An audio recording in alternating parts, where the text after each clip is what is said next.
I am prepared. Well, then I'll go prepare myself for my gnoming, and let you guys get back to this. Have a good night, everyone. Seeing the lava in the cave, I will look for the high ground. Yes. You find it, not too far, 60 feet in the northern direction. You find a strange-looking weapon. At the flick of a switch on the side, it's just a glowing light emanates from the top, resembling a blade. Now I'm undefeatable.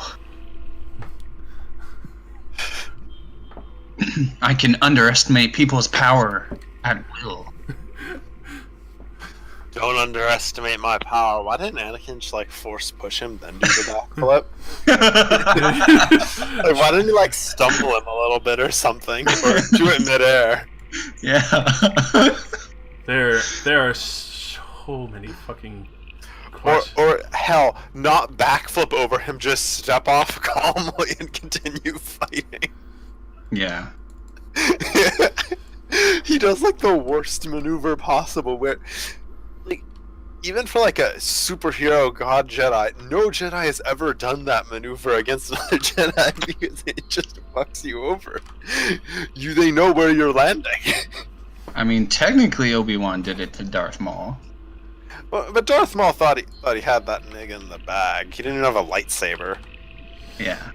He also wasn't expecting, I guess, there's a whole nother debate on that, but the only reason why I know any parts of it is literally because there's people talking about it was Obi-Wan using a Sith-styled move. Yeah, mind-affecting thing. Or something. Yeah. There was some weird bullshit that went on with that, so... I'm not even sure exactly what it was, but... Alrighty. So, picking up from where we last left off, after a few more days' travel, after seeking Bashik's counsel a little bit more on the information of this place, and also finding a very helpful and oddly sentient gorilla man, calling himself Ralon, had mentioned the crater and the Queen of Sacrifices deep within the crater of the Forgotten Kingdoms. He had mentioned that the caves would be possibly the easiest route to follow in, as well as that if you were able to find it, it would be the best location to head in through without opposition or fear of the skeletal creatures that fly overhead of the dead city that seem to attack anyone on the edges of the crater going over the mountains.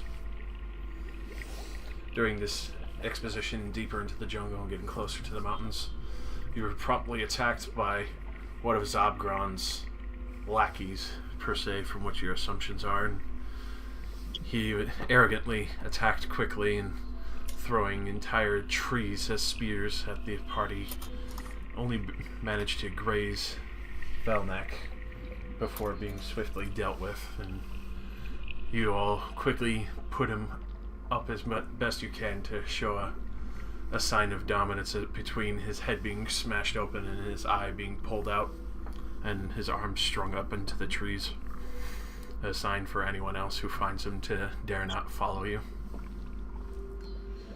As you got to the base of the mountains, you debated for a short time before quickly searching for the caverns and then heading in.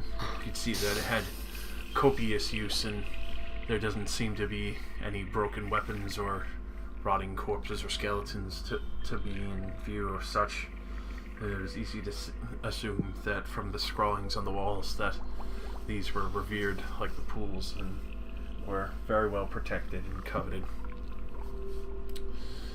In which, in making your way into the depths of this cavern, you can hear through each of these doors that seem to have been carved from the stonework itself. Some have eerily bubbling sounds, and others seem to have low and dim lights glowing or emanating from deep within. Not enough to get an exact sight of what's actually within the room itself, unless you were to enter, but clearly many of these chambers have been used and Some look ritualistic, and others seem to just be a place to offer sacrifices or offerings to this old forgotten area.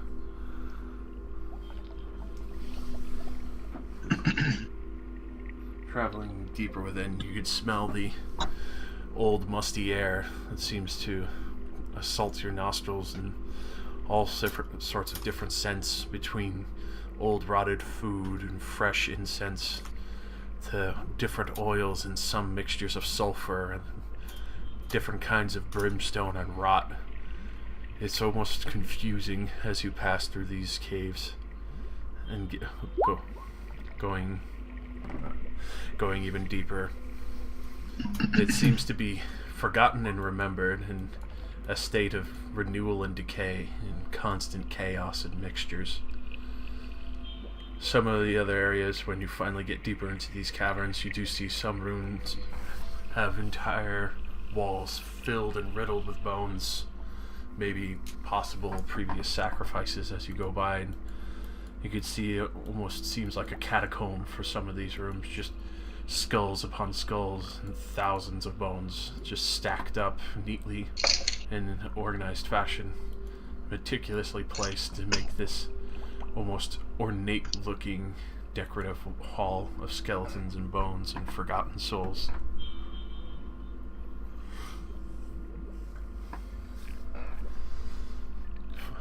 Finally, when you get closer towards the end of these tunnels, you start to see that some of the flowing chambers and halls shift back to a more primal look. Others with crags, heated fissures, and some spewing smoke. It almost stings your eyes for a moment as you shuffle away to move deeper into these catacombs. It takes you a good few hours before you finally reach the other end of these tunnels, and you can see the large city and crater before you as you look out from the exit. It is almost bewildering, as there's just a pit of bones from what it looks like. You could see different huts and old withered plants that have been petrified into place. Others that look like it was covered in soot and ash and just instantly frozen over in time. Looking around, you can even see that there's a few other people that have been covered in what looks like wreaths. You assume to be people possibly frozen from whatever cataclysm had struck this place and almost petrified everyone instantly. Looking down, you could see there's a few buildings not entirely destroyed, and one throne that seems to be sitting far above them all. A few plateaus moving up to them, almost made after the explosion, from what you could tell, that kind of burst out and had blackened over the sides of the mountains and crags. There's absolutely no life color in this place other than over by these buildings and pyres. As you kind of look out and take in the light and see overhead different skeletal creatures, some in the resemblance of dragons from what you could see in shape, flying overhead, coasting around the edges of the mountains, some getting a little deeper but not too far. As you see the large worm creature that you saw before, you assume to be one of the ancient Kodals covered in what seems like stone armor, flying around the main building that you had witnessed before, Flora. You could see the grand castle in the middle, still emanating a beautiful radiant light, still clean and almost seems pure compared to the desecration of these lands. Everything just seems sickly, but as soon as it reaches up to the castle, it seems to be pure and clean. Almost like something is just frozen in time there. Which at this point, you all don't really notice when this happened, but there's someone who just seems to have appeared beside you. Just To the left or to the right? to the right. This is almost the Okay. very ancient-looking man, of all things. Has a Is that a second head? Is that what that is? he's. Is that a second head? I'll increase the size so it's a little better. Yeah, does he really have 2 heads? Holy shit. That guy I has guess he two. just has a floating head. No, he has a lot of heads. He's got a lot of heads down there, but Alright, I don't know what that is. I don't know if that's just part of his face it's a mask. or okay. As it Sure. floats there, you could see this man, very aged and weathered. He almost looks like a zombie at first, before you could tell that there actually still is life in his breast as he breathes very shallowly and slowly. I probably am startled and brandish my weapon at him. At this, he looks to your weapon. He just raises a hand very slowly. I mean, no harm. Are you here to speak with the Queen? Gashi, this is a sacred place. Don't put your weapon away. Okay, I'll put my weapon away and yes, I believe we are. At this, Is she receiving? she was expecting visitors today. Should be gleefully to know that you've arrived before sunset. And at this point, you can see that the other heads that are wreathing his clothes are actually still alive, looking at all of you. Holy shit. At this point, you can hear some of them whispering and almost chittering amongst each other on the wreath that kind of covers around his clothes. Each direction he looks, the mask is very eerily always in front, but not connecting with his face. Seems to have a slight distance from him. As you kind of look at the mask, you can see it's a very youthful look, very young looking man compared to the old decrepit gray one behind him. Not very sure why, but his very presence seems almost relaxing and calm. Well, even though he gives That's off pretty alarming. He doesn't look very relaxing. I can't. I don't think I'm going to be able to relax. Look at him. You can see like how his teeth are. And it's fucking crazy. It's a very bizarre feeling, especially for his look, but it's just a very strange aura to have about someone, especially with one having chittering skulls on him. At this point, he starts to slowly walk, and you notice as he walks and his clothes drag over this desecrated ground and the ash and soot that there's no sound made from this man whatsoever. Though you can clearly see the small drag marks of his robe going through the dirt and soot. As he leads you closer and closer to the destination of what looks like almost a small temple that's been covered over by the blackened ash with only a few entryways that look to be going into the actual temple itself. He gets close to one of these entrances and then steps to a distant side over to one of the stairs and starts going up closer and closer to, from what you could tell was a throne up above with somebody sitting in it. As he starts to reach the peak, he stops for a moment and turns to all of you and is like, if you have any gifts, you should ready them now. Oh. And then goes to continue walking up the stairs. I'm gonna look at the group like, do we have anything? I think we were going to do something for her as payment, right? yes, but yeah. I think Uh, I think they give gifts to. I don't know, dude. We never were allowed. Like, I'll look at John and Hilmar. We never really met royalty. We weren't even allowed to talk to the other captains.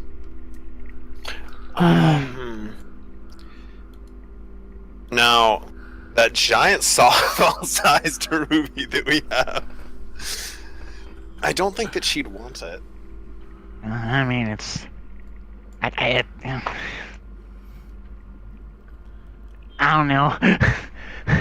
This is out of my my experience. The ring, the knowledge, just anything? No, not the ring. That's my Can I call out to creepy Skeletor, dude? Oh yeah, you can. What? Excuse me. What kind of gifts does she like? And he takes another step down for the moment, almost realizing how rude he's been not to inform you. Oh yes, the queen has enjoyed a myriad of things between sacrifices and unique body parts collected, trophies from old battles, even just the simpler, finer things of unique foods or other such pieces. So, alright, okay. Hear me out here. We have that scimitar from the boat that we never sold. Nice ornamental piece. That's cool. Nice. And maybe like a ration from town, because it'd probably be something she's never had before.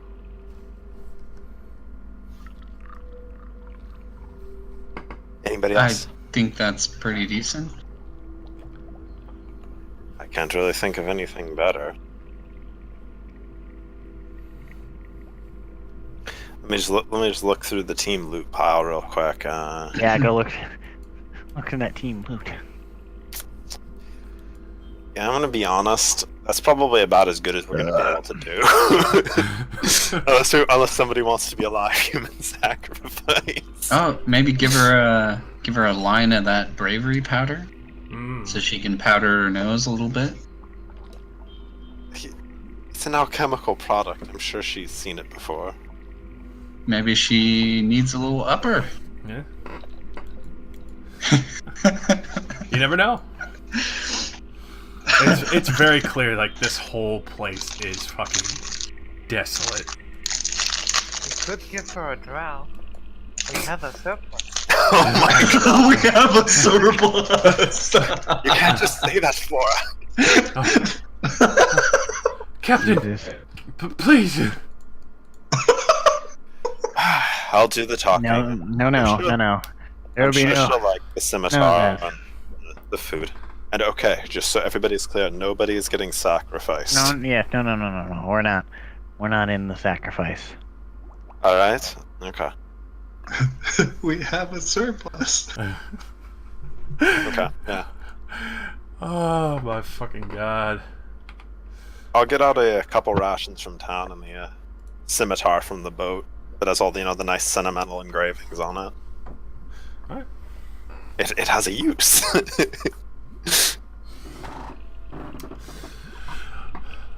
At this point, you can see the old, decrepit-looking servant gives a nod as you kind of look to him and starts leading back up the stairs again. As you reach the top of the temple's plateau up above, you can see a very regal-looking woman surrounded by different gifts, some old, some obviously rotted away, others that seem to have obviously lost interest and just have collected dust over the years and have sat in the corner.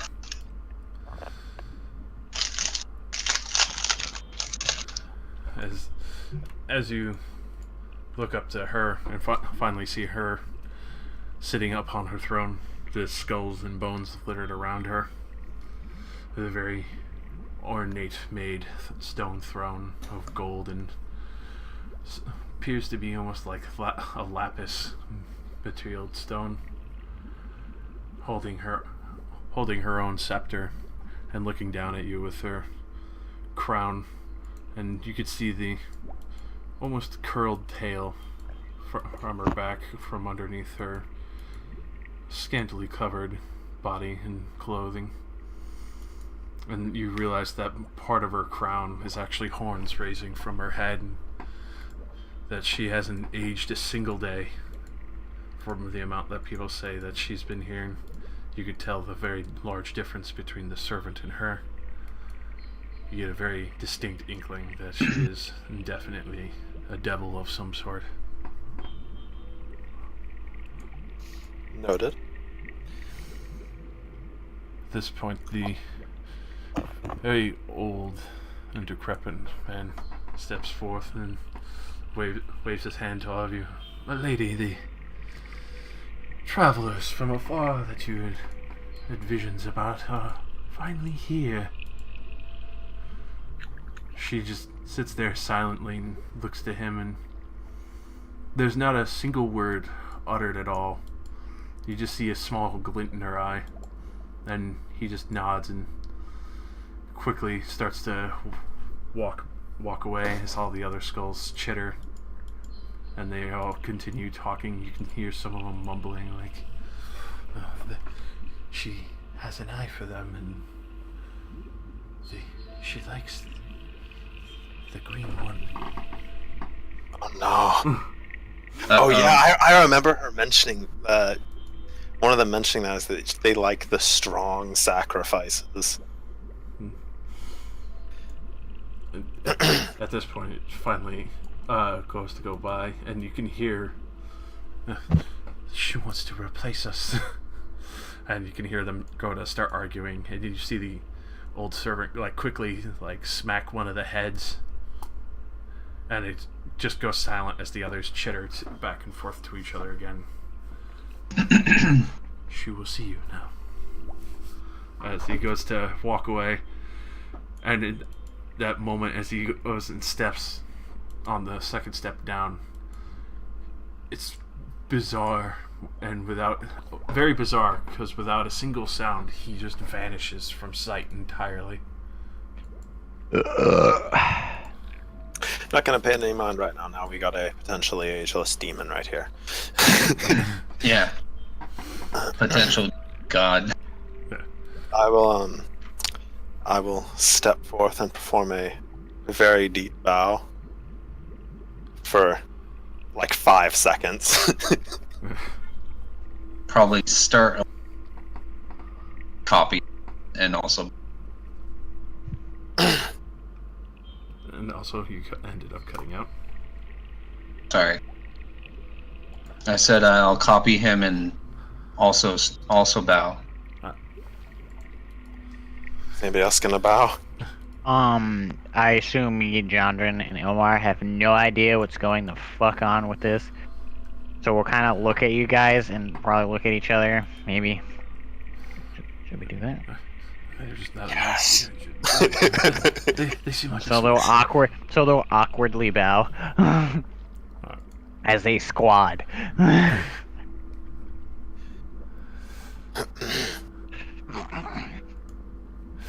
Alrighty. I don't know exactly how to start. I'm afraid I'm gonna offend her if I speak for her. So she kind of studies you, and as you give a very deep bow, you can see a very, very, very small, though hard to see still, a small smile creep into the corner of her mouth. We fucked up. We gotta go.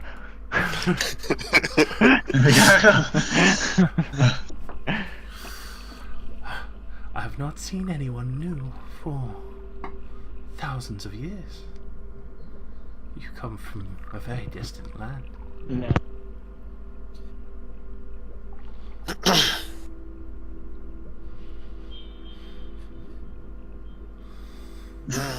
I'm Yes. trying to think of what title to address her with. Okay, I'll let Keshi talk. Just at the silence, Keshi will probably just say, "Yes, we've traveled far." Uh, Not really knowing what to say. We are from several months overseas. It's quite a travel.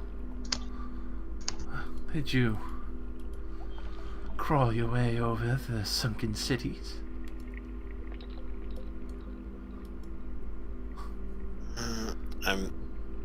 Oh, okay, yeah, okay. Do I know that those fish people were from a sunken city? For that, you could assume that, especially since Sahagin and Kuoto have been known to have cities at the bottom of the ocean. Okay, yeah. Yes, we actually met a large group of them coming over here. I didn't think them so bold to still be taking slaves. Last time I saw any on these lands, or nearby at least, they were pleading for their lives. I'm gonna whisper to Argent. Perhaps we should lay down the gifts for her, or present them? Queen of these lands, I have heard that it is customary to present gifts. We are not of any great means, but we have 2 objects here you may enjoy. Present them. I will take out the scimitar and a couple of the rations and place them in front of me. This is customary food from where we come from. You may find it new and pleasing to you. And this scimitar weapon is from one of our first great victories.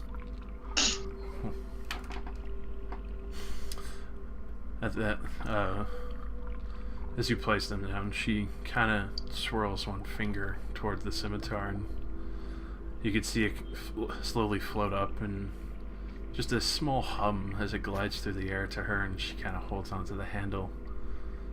And she lets go of her staff with one hand and kind of glides her claws over the designs of it. It's a very fine metal. I must say, I like the elegance in the design.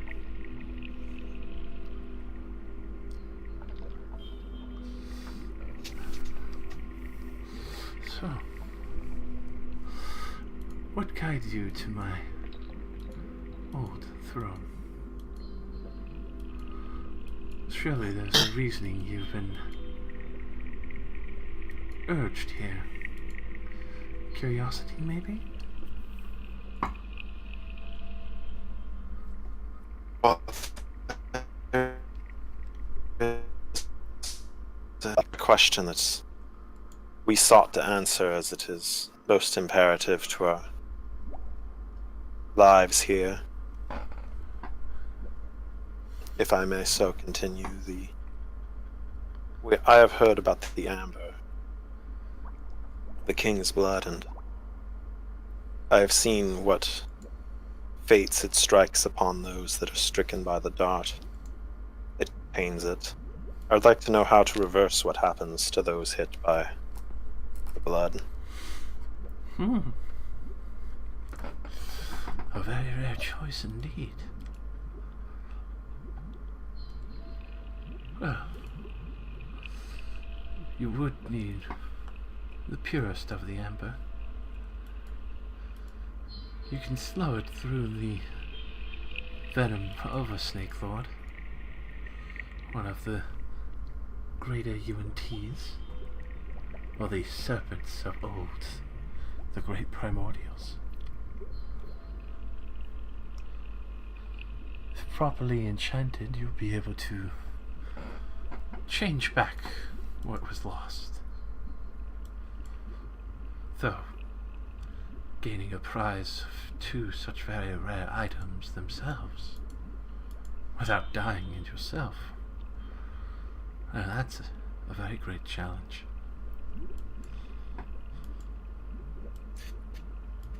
Josh, what she just said is we either need pure amber or the fang from a snake god. One of the primordial, Excellent. one of the primordial snake beings or the snake lords. So we either need something basically impossible to obtain, or something there's probably only like 4 of. But please,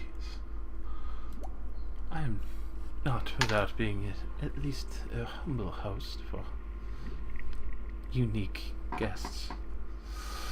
She kind of waves one of her claws, and you could see the old, decrepit man again, now with a very large platter of what looks like different design cups between jade, lapis. Some seem to be cups carved completely from diamond, others obsidian, all unique in design. Some with almost a gruesome tale on the side in pictorial form between orcs stabbing each other, others strangling, another one having his eyes gouged out, and another on a sacrificial altar as he starts to open up what looks like a very unique kind of urn, and very clearly as the stopper on top for this jug was the eye of an orc. As he pulls it out and starts to pour it into each of these cups. Very strangely, you can get a very distinct wafting smell. It's almost as if purposely for all your enjoyment, as all these scents and smells from this wine starts to fill each of these cups. You can see her carefully watching over each of your faces and your reactions as he slowly starts to bring each of you the platter to offer you a cup of wine. I'll take one. Fuck, I don't think everybody else. I forgot to remind everybody else that you're supposed to not refuse her hospitality. I will take one. Yeah. I probably. I will look towards everybody else and like look back at the cup like. And I'll nudge Flora too, even though I know she doesn't drink. Like, come on. Hold it and just kind of stare at it. But she seems pretty transfixed on everyone as he goes by, and even Jandrin and Ilmar quickly Accepting. Yeah, quickly take a glass along with you, Belmac. What am I accepting? A glass of wine in a very savage and almost disturbing styled mosaic glass. Oh, okay, I'm taking it. Yes. I'm looking around the others. Everybody's taking it. I guess we're taking it. Maybe we can play quarters.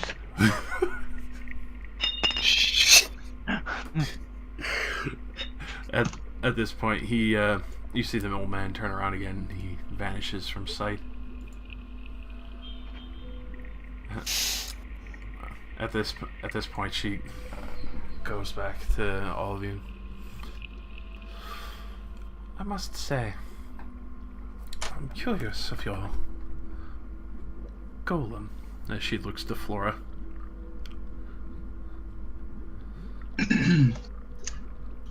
That's her slave name. Just kidding. Oh, is she for sale? A very elegant design. Says as Flora's just like dipping a finger into the wine. We all drinking this already? Like that? Yeah. Ilmar and Jandrin will, I'll take a sip. yeah, they'll sip and see if one of them dies first. But at this point, it feels strangely dry but satisfying with a very, very, very heavy fruit flavor to it.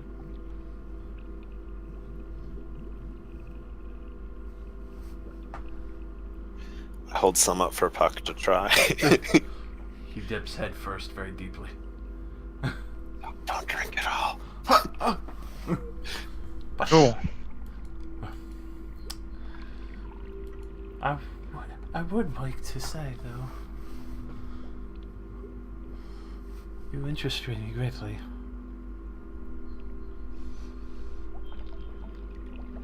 Have you? I made. Oh, sorry. I'm not interrupting her. Have you ever considered serving a greater power? Ooh, that's a good question to answer. I look at Flora. Is she looking at Flora when she says this, or us? Yes. Oh, you lagged a little bit there. You said Yeah, all of us? She's looking at Flora. Oh. I serve Aurum. Though he may be long gone, I still draw my power from him, so serve him I shall continue to do.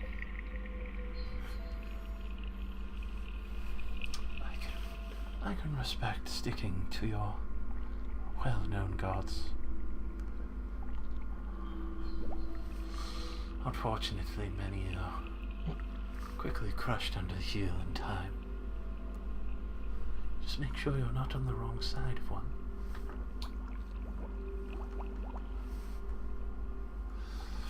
At this point, I do not think it is possible to be. He is long dead, as is his killer.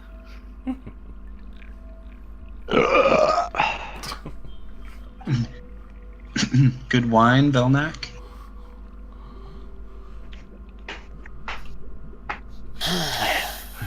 I'm sorry. Please. I am it's internally debating on whether he should ask a second question because she already so readily answered the first one. You can tell she really likes the scimitar, though. She hasn't put it down yet. Oh, well, I guess I made a good snap judgment in our gift idea. I'm glad we never sold that. By the way, I totally thought the gifts were like just like an introductory thing, not like she didn't ask us for anything else for the question to be answered, which is nice. Maybe she... What did you say, Nick? Yeah, you went full robot again.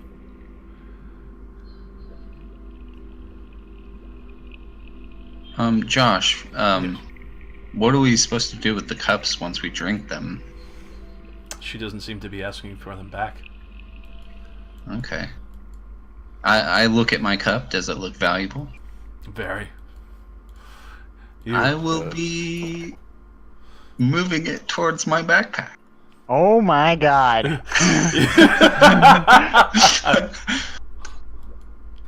I will give Kashi a glare. Josh, I'd like to sleight of hand in the cup and swap it with a mundane cup in my backpack. Oh, how on earth? I mean, did you sell those glasses you stole from the first guy? You might be able to swap them with that. I still do have that one thing. She might almost not notice. Can I try? You could go ahead and try. I don't like the sound of that, Josh. Go ahead. Oh, please roll good. Oh, that's respectable. So,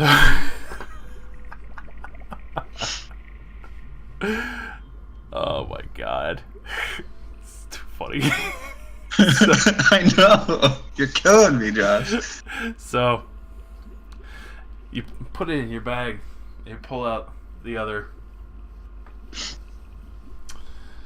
At this point, she's like, she's has a very, very wide smile, looking back over to you, Kesh, for the moment. Oh no.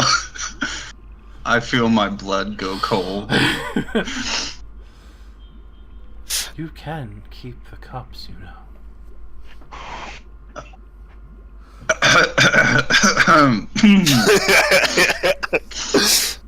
Oh, thank you for the gracious gift.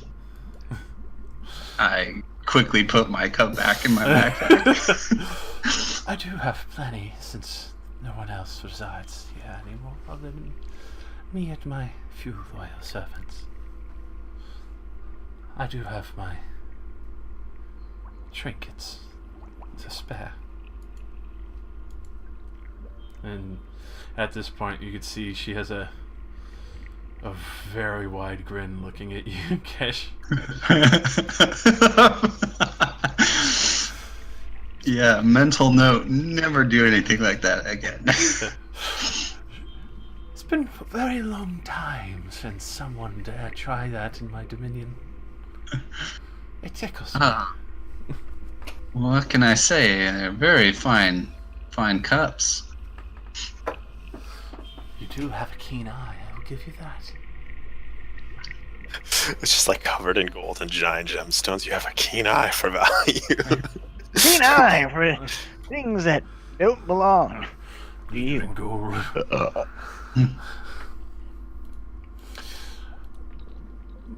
But I assume you're not here for just trinkets. And baubles.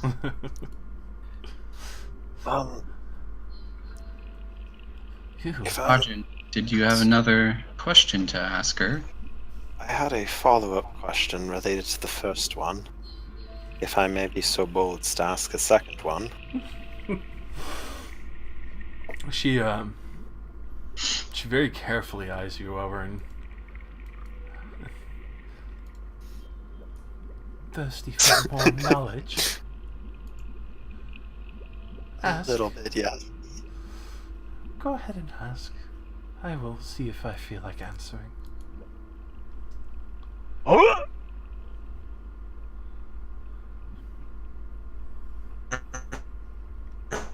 If Discord would cooperate. Maybe. Yeah. Oh.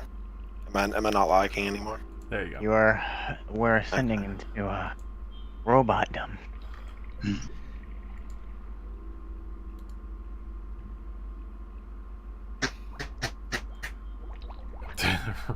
It's returned. Immediately back into the robot. The wine affects him. He's quite young. I apologize on his behalf. Let's see. Nick? Of course. Nick's dead.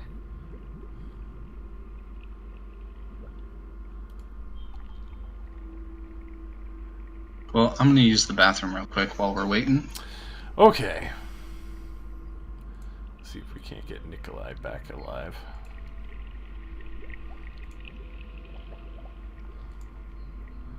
Nick, can you read me? He dead. See, this is what happens when his whole family downloads porn every night when he starts to play D&D.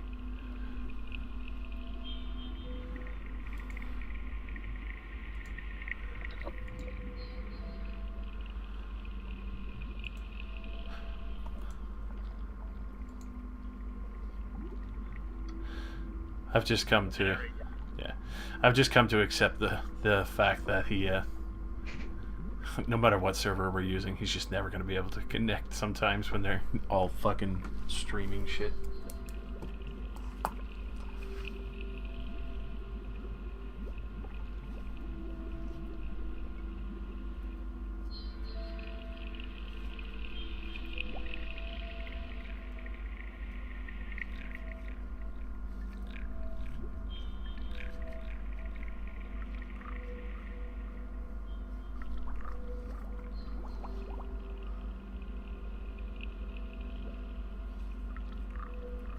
Alright.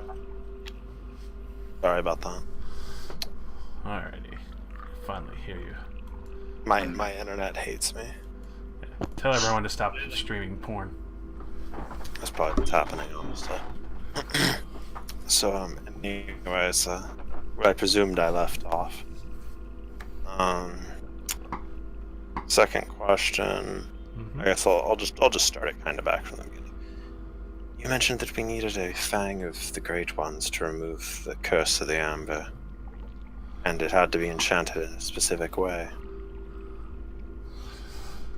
It may be a little outlandish to ask, but could you enlighten me as to the enchanting ritual? Tell you the exact ritual. You are asking for a great deal of information. You can see her kind of slowly run her fingers up the staff and licking her lips while staring very deeply into your eyes. Oh dear Christ. Does Argent like put a book over himself? Hey, I'm a trained enchanter and diplomat.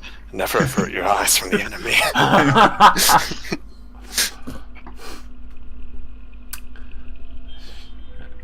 I think you need to earn something that explicit.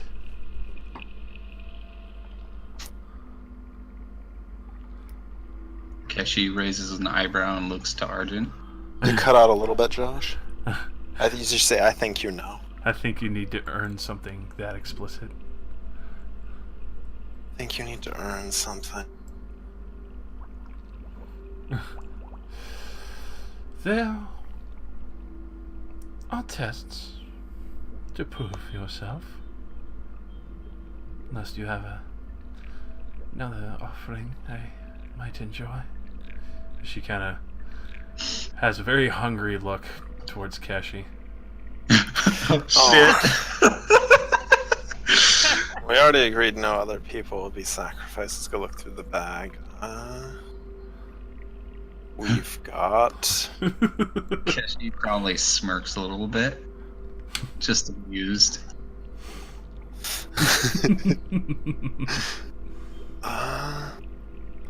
She likes some strong.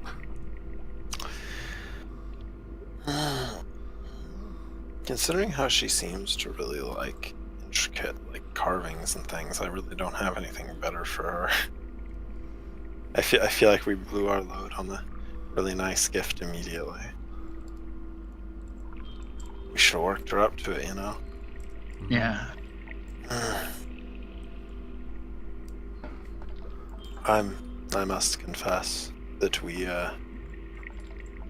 did not bring that many gifts. I was unsure as to the going rate for knowledge and how rare what I was asking for would be up until this point. As I was ignorant of the first question, I did not know the dearth of the second.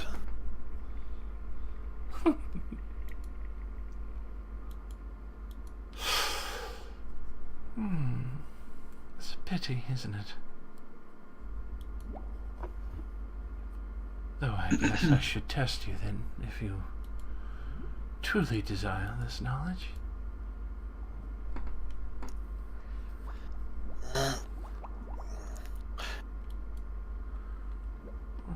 wonder what would be appropriate.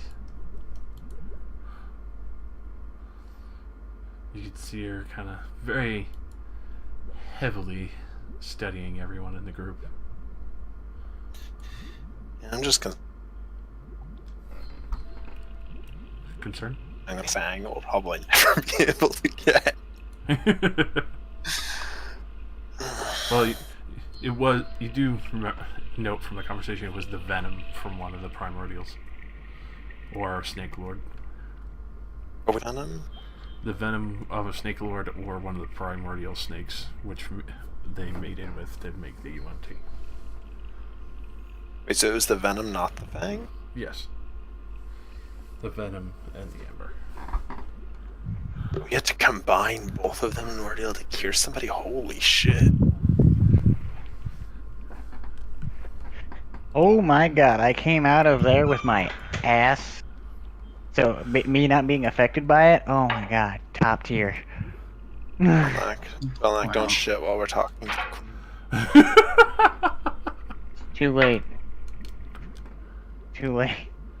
Just pulls out a my- privacy curtain and just starts to shit. What do you mean?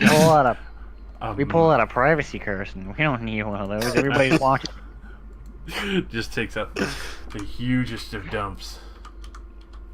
I have a question for you. Oh. Speaking up to the queen.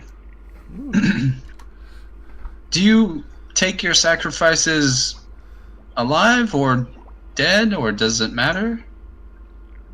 Just curious. Well, that depends on how they're presented. I do still have a few living slaves, though the rest of them have joined my fine work in the coagulation below us.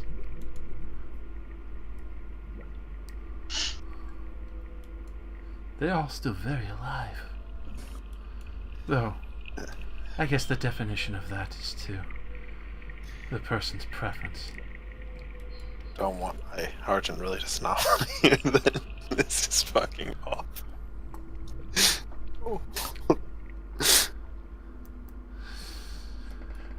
There is one pet that would amuse me to see if you can at least come back from alive.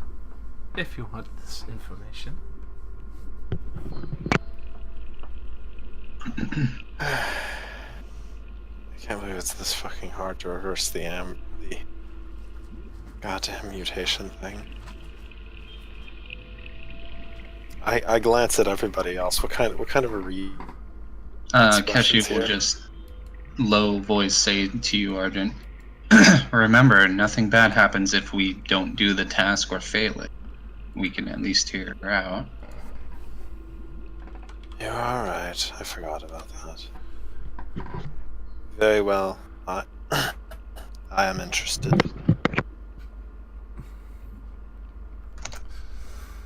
It's a very old pet. Oh, my husband did enjoy his monsters. Oh. This one was quite a gem. A blue beast. Very, very mighty.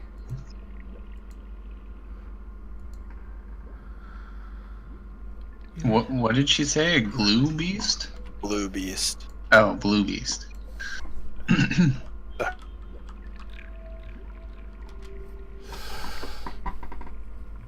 I would be curious if you could come back with an item from its den.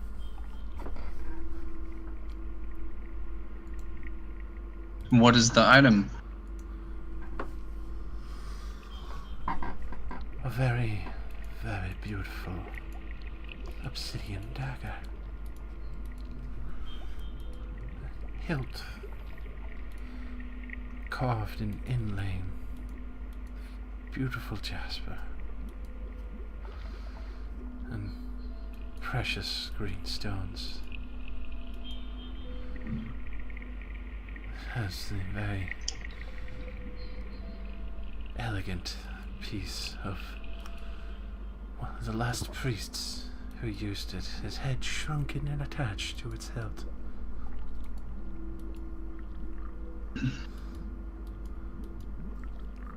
And where's the location of this cave? Or lair, I should say. She sits up and she points over to one of the housing districts that you can see there's copious amounts of slaves. And in the midst of it, from the raised up ash, there seems to be a very clear hole dug into the middle of it going down. Oh no. He said never to go underground.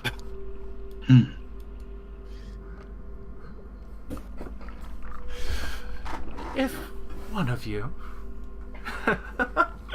can bring back this very precious dagger to me, I'll give you the information, and maybe if it's amusing enough, another question. If you're alive, that is.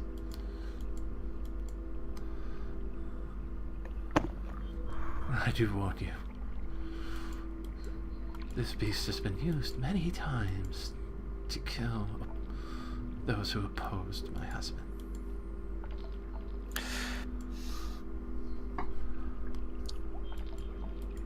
Thinking back on it, Josh, her husband was the Red King, right? Mm-hmm. Okay, alright. Just checking.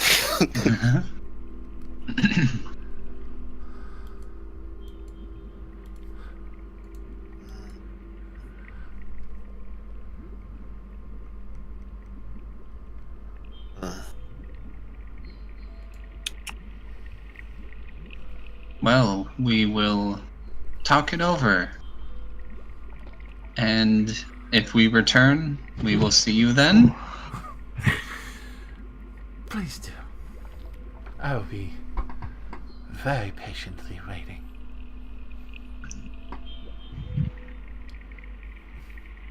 At this point, she kind of relaxes back in her throne, and you can see her kind of set the scimitar down into what looks like an incense urn, and just has the blade resting in between the ash and sand, and has the hilt close by to her throne.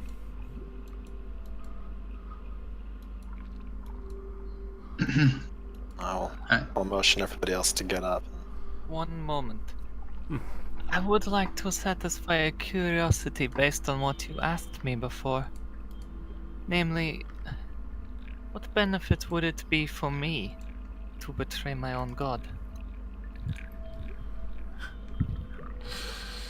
The guarantee of immortality. Never breaking down, having someone who can repair you easily. We have a collection of golems here. Though you may not see them, they're still in very fine working order. I am quite capable of taking care of myself, and I am difficult to break. Then you'll have no problem retrieving the dagger, will you?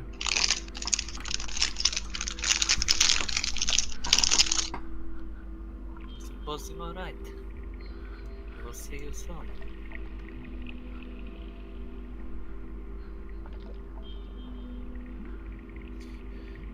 Alright then, let's get up and walk away from the throne and start kind of heading towards the hole.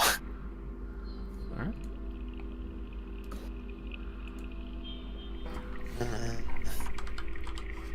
We're all spooked through the hole, correct?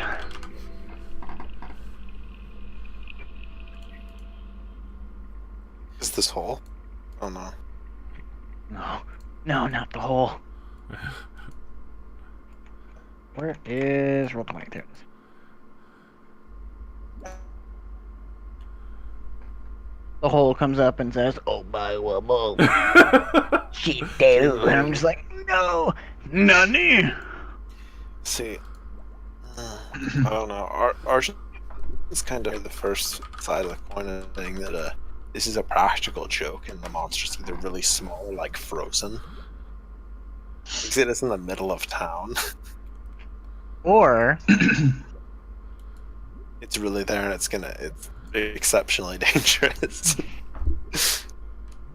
Well, Argent, I'm all for this challenge. I'm not one to turn down a challenge, but at least for nothing more than just the wipe the doubt off of that queen's face.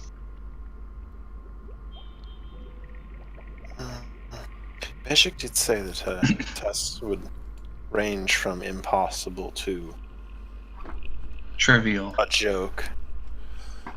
Yes. And I get the sense that, well, I don't feel like she would give us something impossible. She might have, but it's hard to say. I I'd like to take a look at this is hole. undergoing. Yeah, let's have Velnak look around. Maybe he can judge the size of the creature. Alright. And you said the housing district part of the town has like some of the slaves wandering around in it. She still has slaves wandering around, but this section you don't see any of the slaves going near because from the area of the temple, now that from where you head off, you do see some very sickly looking orcs alongside a few very, very stout and strong. The stout and strong are covered in armor and weapons, all very fine make, and the others are, well, obviously the sickly are being used as hard slave labor.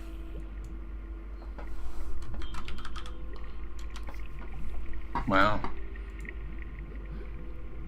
Using the weak to build the strong.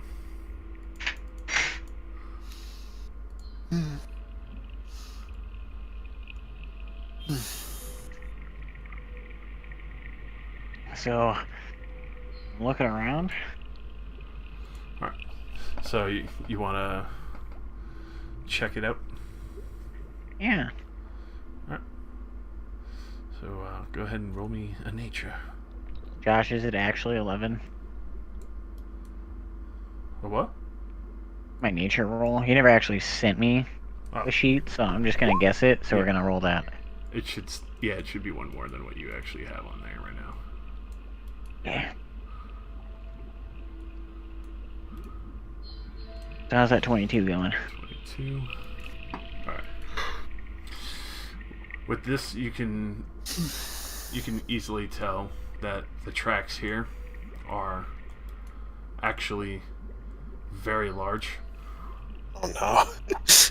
And it looks like the creature is occasionally dug in and out, but it looks repeatedly like carving out the cave itself all the time. And It's recent? yes. Oh. As you're checking some of the tracks, you could see. You thought it might have just been like the afterglow of some of the lava in these areas with the soot and the ash mixed in, but you could very distinctly tell it's fresh blood. Ooh, so it even hunts the slaves. Well, I'm gonna relay this to the squad. Like there is a giant creature active in these parts. As we point to the fresh blood, first blood. Though the tunnel entrance itself looks very small, you could tell that there's an enormous creature squeezing in and out of this, as there's clear scrapes on top of the roof and the bottom of it, dragging itself in and out. I'd like to attempt to detect magic from the area. No. It'll give me some kind of insight. Alright, go ahead and give me an Arcana. Cheeto, please. This Cheetah slaps the mouse out of your hand. Wow, the exact same roll. Oh my, one more. So you definitely get the presence of magic here. It seems to have been old rituals cast. Seems to be almost like resonance of old rituals cast from empowering rituals. In here? Mm-hmm. Now, would I know these rituals are like designed to like make something stronger, like the creature, or is it just like designed to like empower whatever it's designating as its target? For this exact ritual, though, you would not be entirely sure if it was humanoid or other. Well, it's apparently also magically enhanced.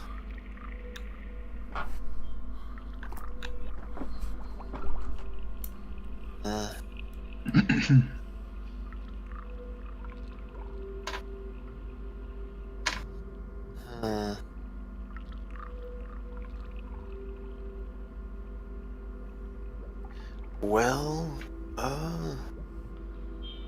so if it has to drag itself up here, it's probably rather slow.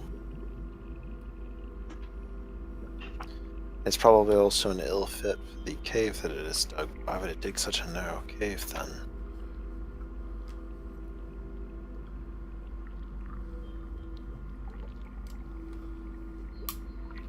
Nobody else can offer any opinions?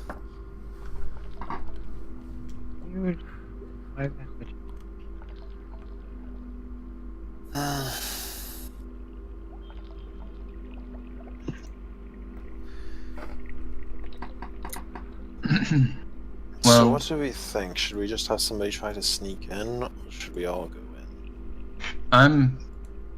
I'm fine with sneaking in. Although since we only need the blade from its lair, if someone or some ones were able to do some kind of distraction out here, maybe lure the creature out, so that maybe one of us, myself or Velnak, could sneak in quickly and quietly and get the dagger. Wait, okay, so from Velnak's description, Josh, was it that it was so wide that it struggled to get in and out of this entrance? Or was it that it just, like, it doesn't move very fast, it had to drag itself?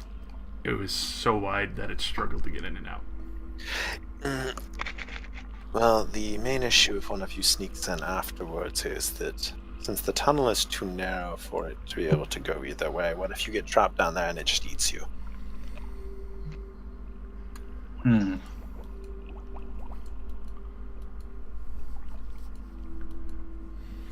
Well, hopefully there's a good hiding place or other offshoots. Maybe it's not just a complete one-way tunnel. Perhaps there are other ways. I mean, I do have these potions of spectral form. Yes, whoever goes down should keep one of those. Oh, he's walking through the wall. Unless, of course, Sounds good. unless of course you all want to just try and kill it. I feel that while that would impress her, it was able to deal with enemies of the Red King. And And his ancient magic is still empowering it. and she did seem so sure that we are going to die from this creature.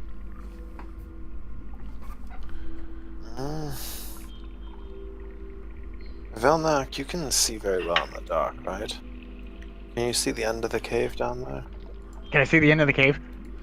Alright, so you peer on down, and you could see as the cave goes down, it kind of bends a little to the left, and there's a few pillars in the way, and then there's kind of like a pocket to the right, and then it looks like a little bit of rubble with a opening on top. But that's as far as you can see down into it, unless you actually go in. No, I can't see the end, unfortunately. I can see there are many ways, but not the end. You do see the soft glow of like an amber red, like lava might be within. Oh, Might be some lava in there. If Oh, there's some lava, I can also see pretty well. How far is that? Probably like maybe a good 60 feet in before you can finally see the glow. Pretty deep in there. Going in there, you'd be mostly blind till then. It lives in a cave, so it probably has amazing dark vision, so I feel like Velnak is probably the best suited to go and get it. Velnak, are you quiet on your feet? Know how to pick a good hiding spot? How good is my stealth, Josh? You don't even have your character sheet? Nope, Josh never sent it. Oh god. Well, you never did your level up with me either. That's okay. Alright, so let me load up Nibblbrad. So your stealth is 13. Okay, I'm at 13 stealthings. Okay, so you're as quiet as I am. Okay. Alright. Sounds like Velnak would be the perfect choice. I'm gonna surge first, because I'm missing health. Captain? Captain! Hello, I am Captain. Are you really sure you should be going down there? What about Raziel if something happens to you? You guys got him. It's okay. Well, before we bother to disturb a potentially sleeping giant blue monster, how do you feel about looking down there first?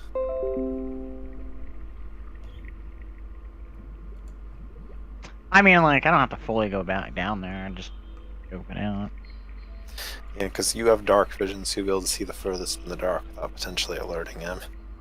Whereas I only have low light vision, so I'd have to open up my ever burning torch and be like, "Hello." Hello! Oh, throw my pencil.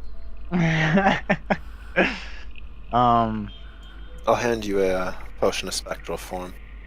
Nice. If he ends up cutting you off and you can't get through him, drink this, and for about 5 seconds you can run through him. Awesome.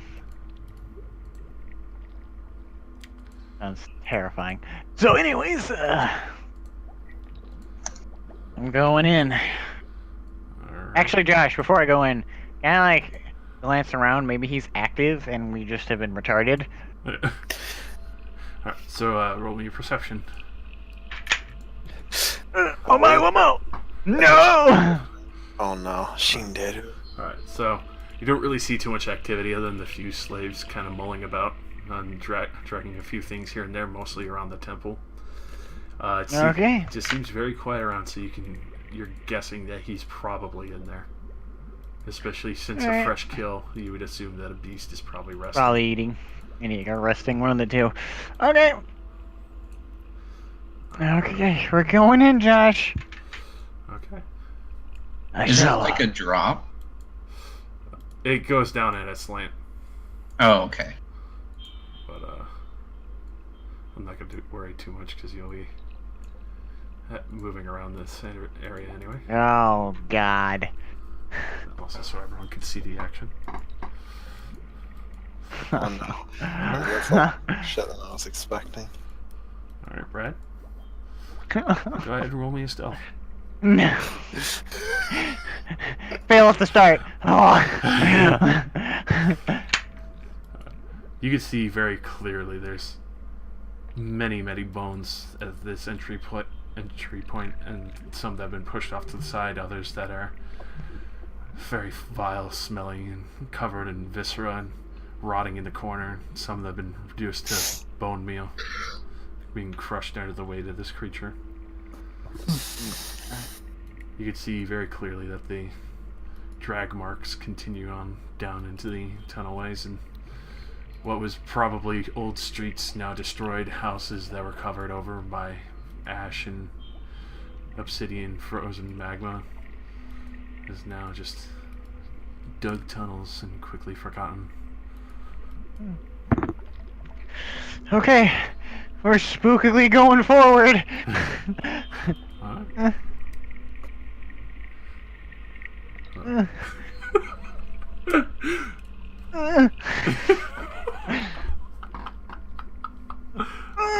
Alright, so now that I'm here, I want to look.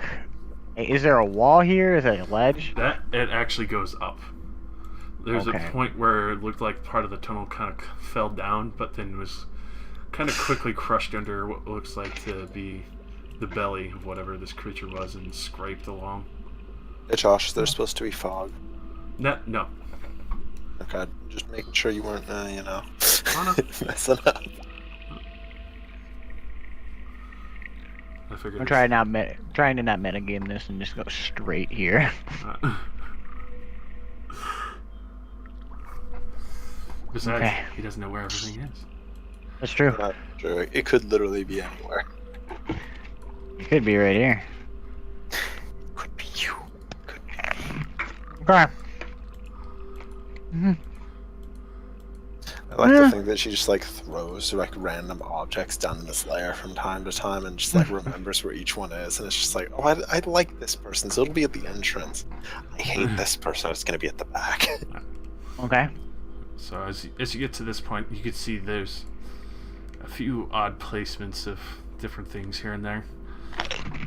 You do actually see a few other skeletons and such that have been crushed up against the wall here and kind of grinded along. It looks like somebody got torn in half there. As well as there seems to be shattered armor on the ground. This is absolutely terrifying.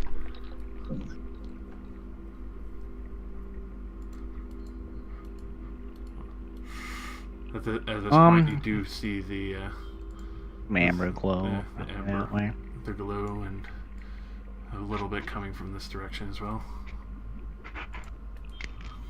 You do hear a small rumble here and there from the volcanic activity. It's hard to discern if it's a creature or if it's just the cave itself growing. Does he see this? Is this like a crack in the wall? Oh yeah, there's a body torn in half right here. Like this other half. Trying to climb through. Yeah, there's the other half that's been smeared across the wall with shattered armor, and the other half that clearly fell down into this gap here. Okay, well I'm not gonna deal with that. What do I see that way? Over there, in the distance, it looks like eggshells. A few other eggs.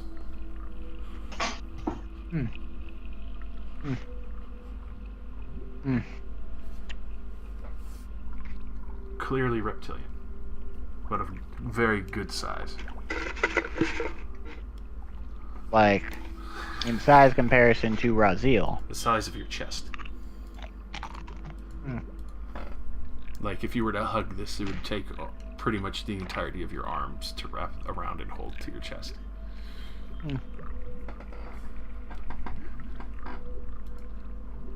I'm not interested in those, because I'm scared of those. So we're gonna go investigate it. Alright. So. This is as far as I'm going into that room. Alright.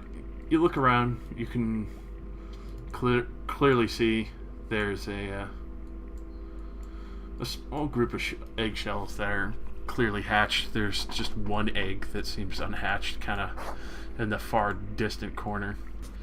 That's not as close as the others are to the lava pool.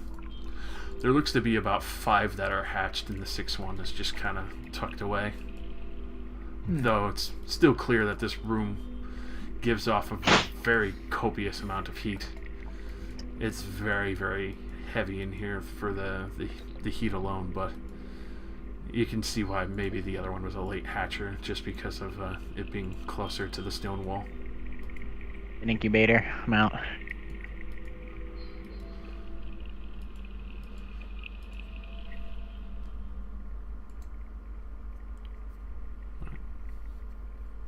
Going this way. So These tiles are not good for this. when you get to about the corner there, you can hear something kicking rocks around.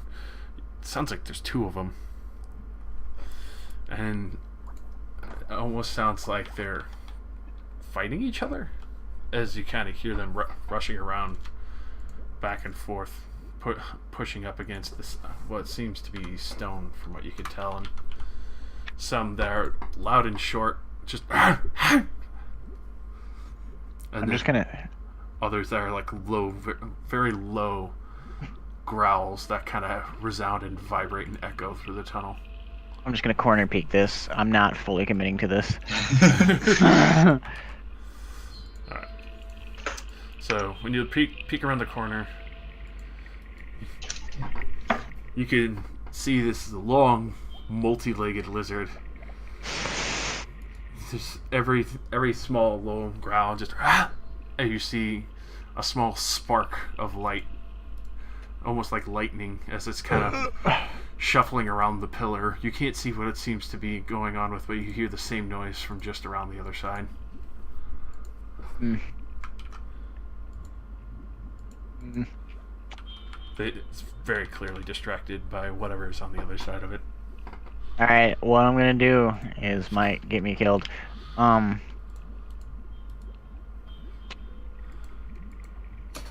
Is I'm gonna keep going along the wall.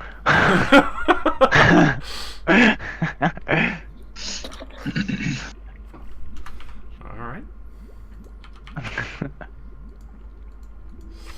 Since they're distracted, you know, Go ahead and 1v1ing. give me a stealth. Don't do this, Josh. Don't do this to me. Stealth. I blend in with my surroundings. Stealth is a vital part of Oh, Metal geez. Gear Online for all Alright. players. Alright, yeah, so you just keep coasting that wall and they're completely distracted with each other. Engage your active camo. At this point, Active camo. At this point, you could clearly see the two that are, like, wrestling and 1v1ing. yeah, butting heads and grabbing onto each other with multiple legs and just kind of like pushing each other into the stone. Okay. Just gonna itch my ear real quick in IRL, and then I'm gonna keep going along the wall. At this point, you do hear another coming from the distance. Almost sounds like a creature or Raziel, except larger when he's asleep.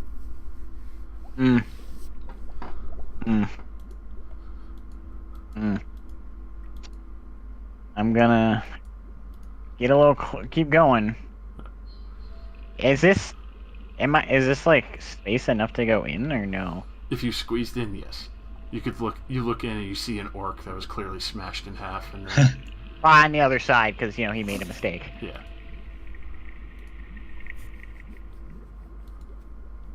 Is it like getting closer currently, like from this way, right? Like this way. Yeah. As you go into this direction, you can hear the snoring coming from over here. Oh, it's sleeping. Yeah. Okay. I'm gonna keep fucking going. Fucking man.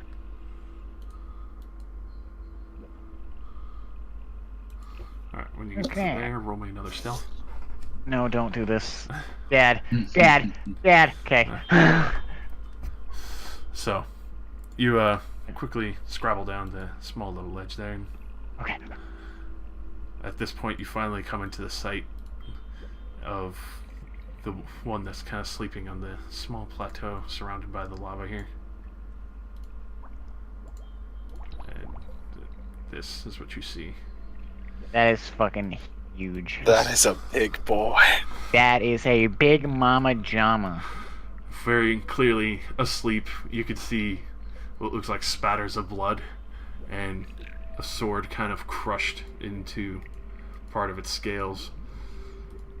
Whoever fought this has definitely met a very unfortunate end in between the coils of this creature. Mm. And though the head is tucked in between it all, you can tell by just the mass that's been balled up on the plateau up there. It's not a good idea to wake this thing. Mm. We're gonna keep going. Does he see any items? Any items so far, other than like the crushed sword and a few scraps of armor and a couple of skulls tucked behind the plateau where things get dragged along, there's nothing else. Do see a few pieces of armor and molten slag, what looked like weapons, kind of melted to the stonework here because they were just dropped in the lava. So when you get up to there, Brad, one more stealth. No, don't. Oof. Alright. So at this very, very tense moment in between the heat, roll me endurance as well, being this close to the lava. What's my endurance? I just printed it out. Just add 1 to the number you. I don't have that up. You should have that one. You have your. I have that up currently. Hold on. Yeah. Weird.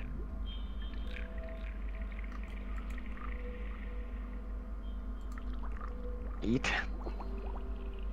Oh, that's Ah, 0. sorry. 22. Alright. So you're able to hold in from all this heat. though your armor's kind of sticking to you. It's a very intense moment as you're just silently like, and you just move as quiet as the night up these stone ways, going further and further deep in, trying to check out for more items. Oh my woman. As you pass by, you could see a few glittering items over here, but they all look placed in offering to this creature. Yeah, keep going. Keep going. We have no time. Oh dear God. Does that mean that the next one's gonna be even bigger? That wasn't even the big boy. That was the kind of Mama Jama. So in here you can tell there's clear claw marks all the way up to about this point, in which you can tell there's been points where it's clearly shoved up against the wall. There's claw marks, and you even see a scale kind of sticking out of the wall for one section of it before it kind of dug backwards out.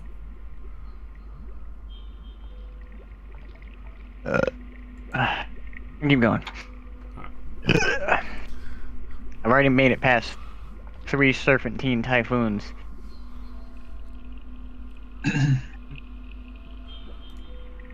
Alrighty, so as you coast around the corner, you clearly see an altar upon which there's multiple sets of items between a beautiful and elegant golden bowl that seems to have the heart of some kind of creature, clearly pooled in blood within and covering it with some kind of fresh kill, with almost like a mosaic altar made just recently, from what you could tell.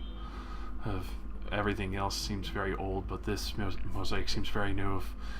Is in portrait of the queen, kind of in the arms of what you assume to be the previous Red King, while sitting while he sits on his throne. She clearly has been depicted sitting in his lap with an arm around his neck and holding a staff while looking down over the slaves. And as you can see the blood that's been smeared all over this altar, you do see very clearly the knife with a shrunken skull of a lizard man attached to it by very sickly blackened leather sinew. Let's go get that shit. As well as sitting beside it, you do notice there are a few other pieces of gold, gem, and other precious stones as well, littering around this altar.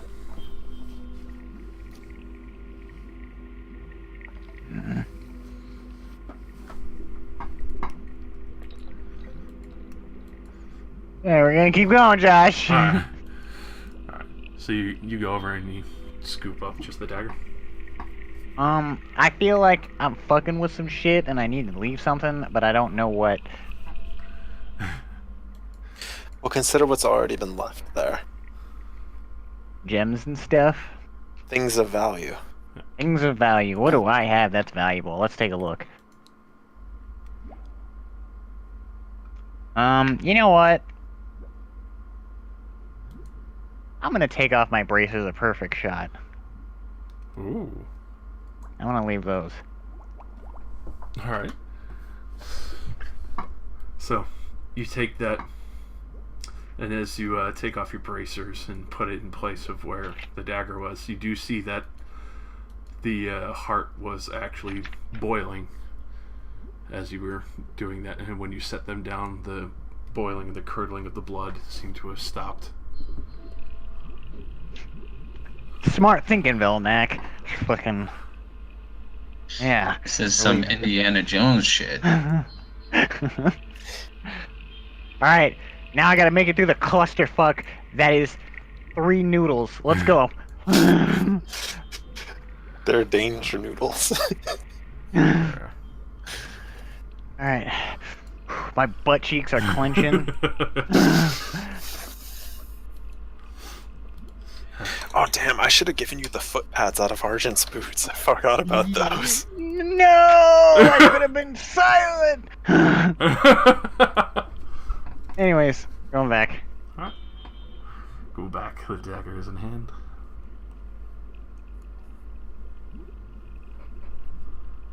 Just let me know when I need to roll a hot sausage. So when you get to here, you're gonna have to roll a stealth.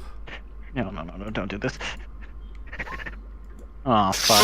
I don't think that's enough. I don't think that's enough! So. Okay, he said so.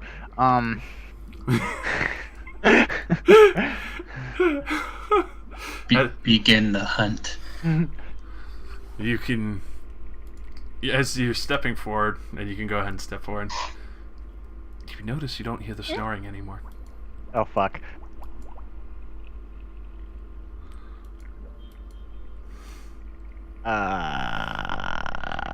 The slow and deep breathing that you usually see on a creature as you look at it, you can clearly see its body is very still.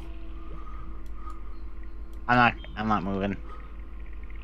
Like, I don't know, man. Like, what do I do? Where do I go? CQC! CQC! Oh god, what's this? Oh, no, get that. Oh. I'm not really sure what's going on over there.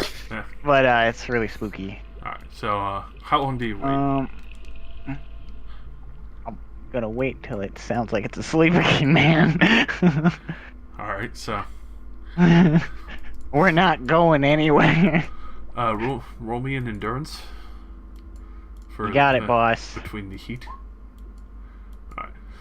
Yeah, Alright. you're trying to withstand it. It's getting pretty damn hot, especially being in here with leather, black leather, and you could feel your armor and clothes kind of starting to stick to you disgustingly, but That's okay. yeah, as you kind of stare, it feels like a half hour has passed by. At this point, everyone else outside, you don't hear anything, but a good amount of time has passed as it seems very eerily quiet within the cave. And then you finally start to hear the snoring again. Just... Ooh! Okay, we're going. Give me another step. No, don't do this. As you start to move again. So, it's still. Am I good? Am I solid? You hear a small flinch, but you continue to hear the snoring again.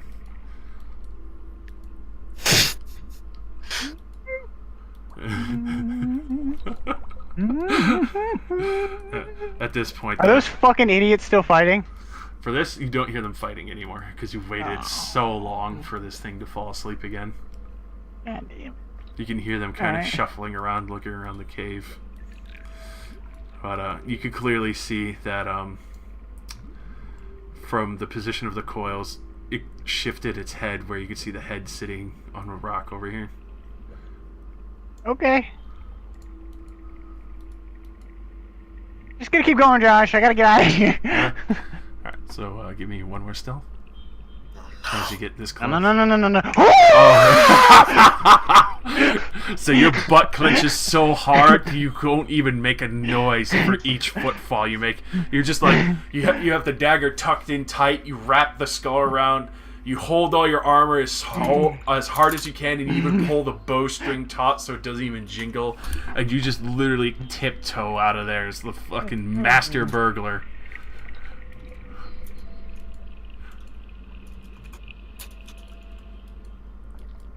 That's a fucking amazing roll. Okay. Can I see these two? Like These two, yes. what are they doing? Once you get over to there, you can see that one's kind of like tearing into a body that seemed to have been pulled out of the small pile that's stacked up back here that you can now clearly see. Okay. And it's just kind of ripping into it. This one seems to be kind of moseying back and forth around the pool here. Almost Okay. impatiently, like it still wants to play some more. Can I drink the spectral thing? Yeah. I'm just gonna go through this wall. Okay. So you just slug that potion and you quickly run through that wall in the time that you have. You run through the few eggshells that are there, and then you're back into physical form once you get back over there, and all is safe. Going home.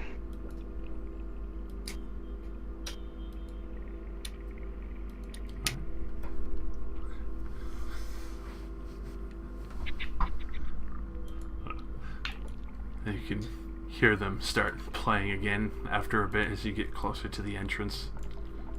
We're just leaving. We don't care. We're out. We're about. We're leaving.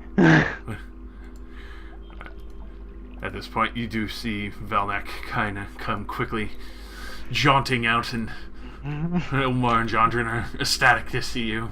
Raziel is happy to see you back. I was getting worried that something had happened. Luckily. I probably I'm not, if not, because I'm black anyways, I'm probably even blacker face than usual.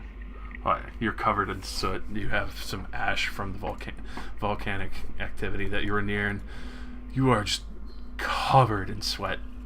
It looks like you fucking went through a marathon of fighting for 4 hours. I think we should leave this area.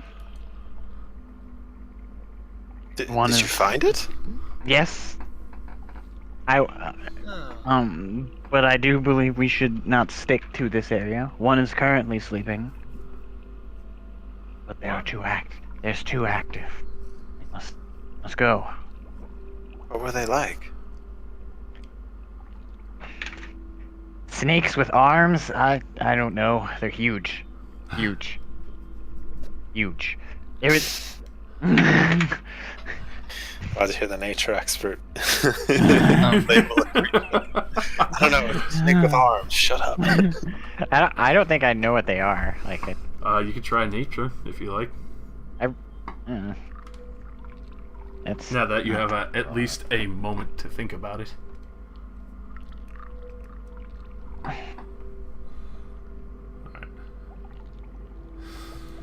Alrighty, so your best laying information. your best guess is that was a Behir at adult form, and that the other two were whelps, very young whelps, but definitely powerful and breathes lightning. Oh. Breathes lightning. I would have been a fuck creek so hard.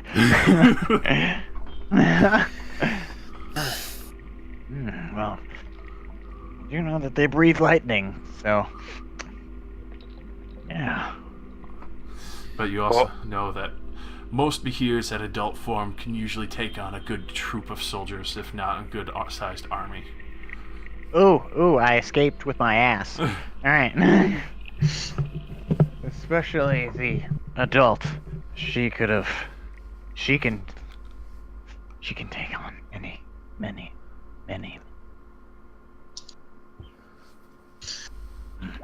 Well, when we get a bit of distance before we reach the queen, I'd like to clean off Velnak really quick. Just brought it Um, back. You look- I was gonna... What? Imagine the look on the queen's face if it was serving us. We should think of a second question to ask. She did Alright. say that might be on the table. Well, Velnak, do you have any ideas? As I'm removing the soot and sweat and trying not to grimace. Arjun, it's not coming off. You have to lick it a little bit. Oh god! Get a little spit on there. The magic is working as fast as it can.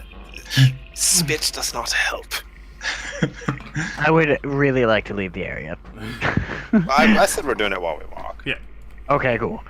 While he's being fucking dry cleaned, he will take out this blade.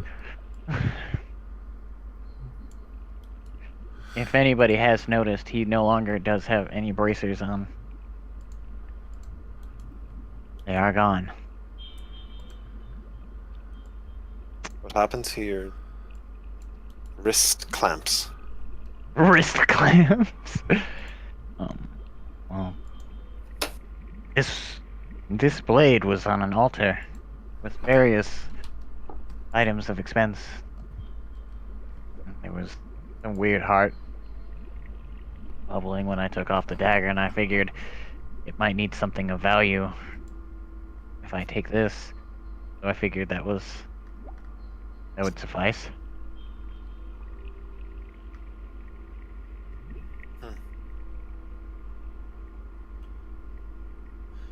An interesting trap for her to lay. The end of such a dangerous chore. So, does anybody have any other great ideas?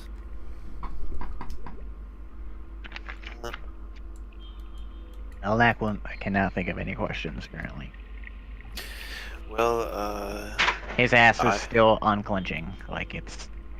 I have one if nobody else has one, but I'd love to hear everybody else's suggestions because it's by far not a priority.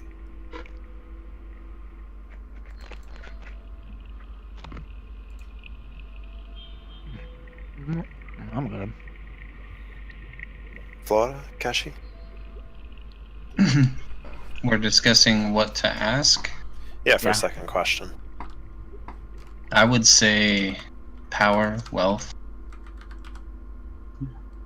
Perhaps she might direct us in finding those or acquiring those things. I suppose that would be as good a question to ask as any. But I was thinking of probably wouldn't even really be useful. What do you have? Me? Yes. Oh, it's just that Bejik mentioned the amber carvers. And it seemed like something useful if we might need a large amount of amber. Given, aren't the ingredients for that antidote pretty much impossible to get a good amount of? I wasn't sure if we were going to pursue that.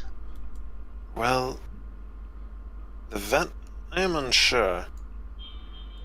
If the Great One has venom, it probably injects it when it kills something, so we might just be able to follow one and just take it out of something it killed. These things are supposed to be very, very strong. Well, yes, but if what it has killed is already dead and it is already gone, I do not see the danger in picking through the corpse for some venom. And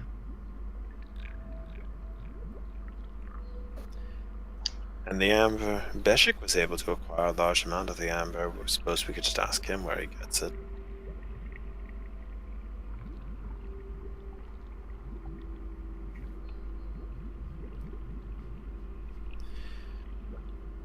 But yes, power or wealth is just as good a question as any. Belnak, what do you think? You're the one that retrieved the dagger. I believe you have the highest say in this matter.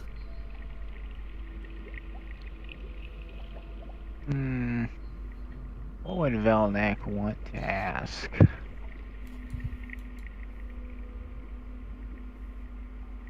I'll think about it. You could ask if she's single and ready to mingle. Nah, she's been around for 1,000 years, and some red guy fucked her previously. Yeah. I mean, you could go black and never go back, but once you go red, you're dead. Yeah, that's what I'm Oh. saying.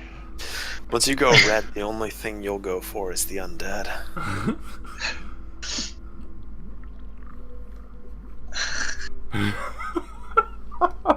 Ain't showing that chitin. I'm gonna be spiting.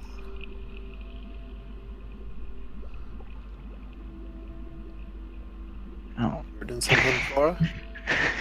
I was gonna say it takes a whole new meaning to the phrase "better dead than red."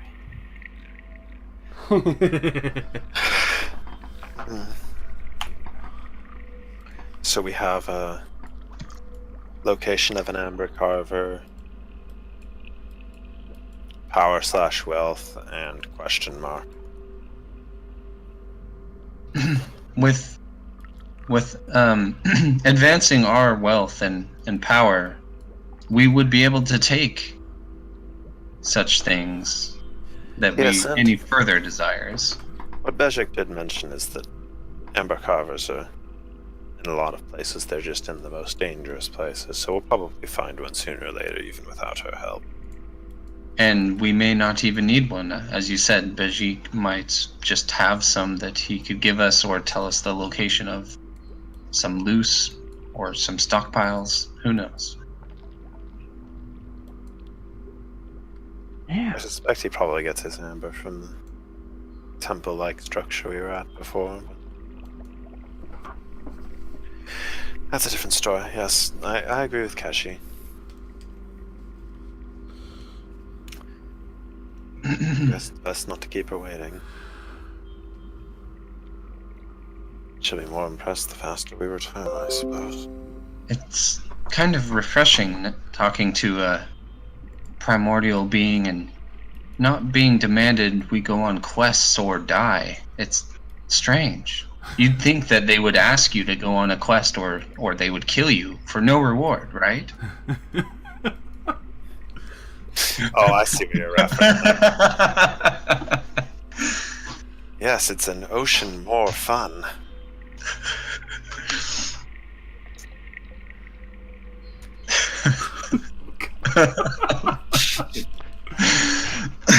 Sorry.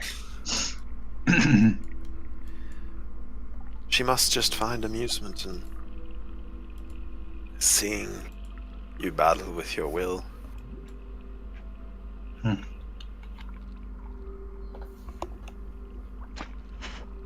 Let's all go to the Queen. Let's all go. We're going to the Queen. Nigga, nah. Donak can't handle it, man.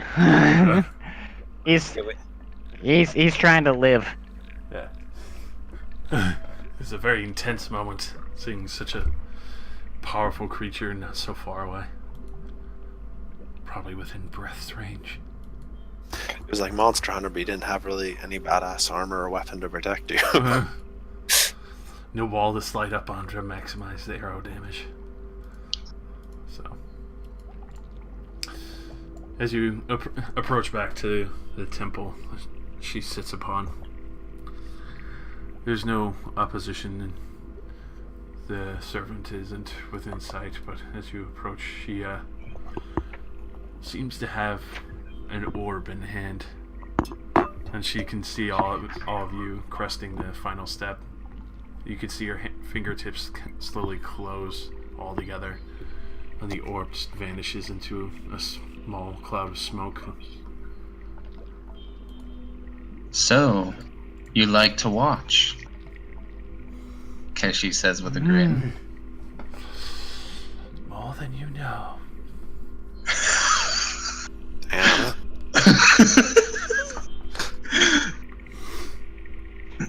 Weird. You impress me, Dark One. I did it.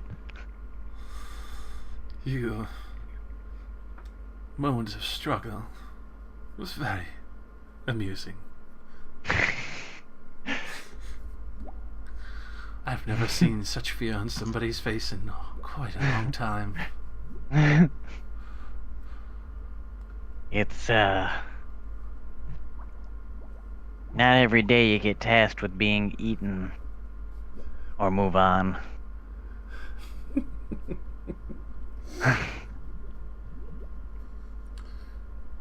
The dagger, if you would. Oh yes, Hilt. I'll take that dagger out and go and hand it to her. She steps. This is where she sucks out our souls, guys. This is it. Your soul is mine. So she actually steps down from her throne. You can see that at this point, her vestments that were kind of covering her, not even covering her in the slightest. When she walks, her long cloak that kind of rests over her shoulders just kind of slowly drags behind. You can see everything in clear view. She takes the dagger from you, and you can see her tail almost curl with delight at this point.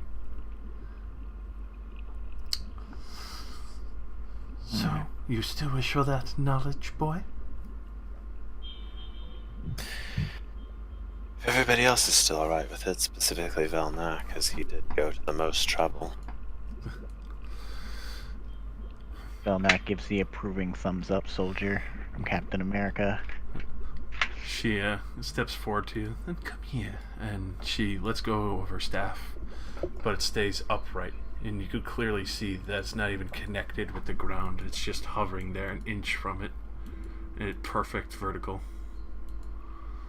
As she kind of slowly steps forward towards you, Argent. I will step apart from everybody else towards her and... Yeah. With one fluid motion, she cuts her hand and then presses it to your forehead. Oh dear God!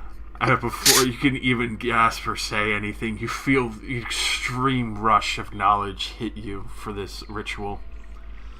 And before it instantly rips you back and you feel like somebody just knocked the wind out of you.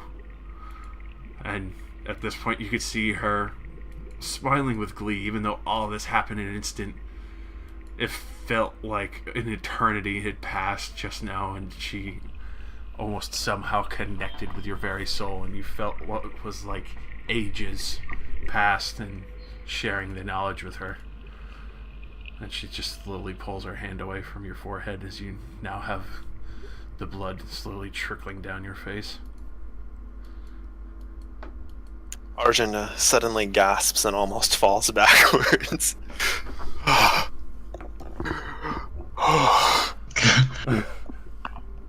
Are you okay, Thank Virgin? you. Quite a revelation, was it? It was quite the rush. Oh, Impressive. Most people pass out when receiving knowledge from me. In the arcane arts, that is. At this point, you could see that she tucks the dagger into part of her cloak. It just kind of rests there, and her hand quickly seals up. She goes back over and grabs onto her staff again. You can hear the soft pat connecting with the stone once more. I must say, you are a very entertaining group. I suppose, seeing how the darker one had been amusing and the boy has not passed out, I might grace you with another question.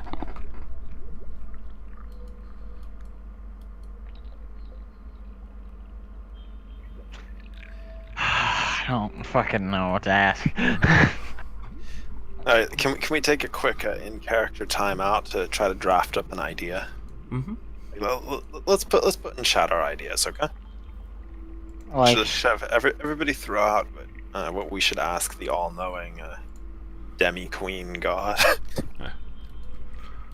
The eternal devil.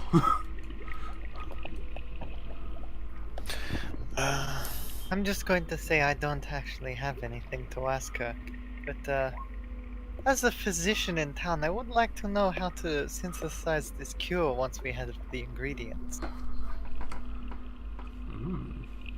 Synthesize this cure once we have the ingredients. Isn't that what I just learned? yeah, I thought that's what he had asked originally. I wanted He the ritual learned it. to combine.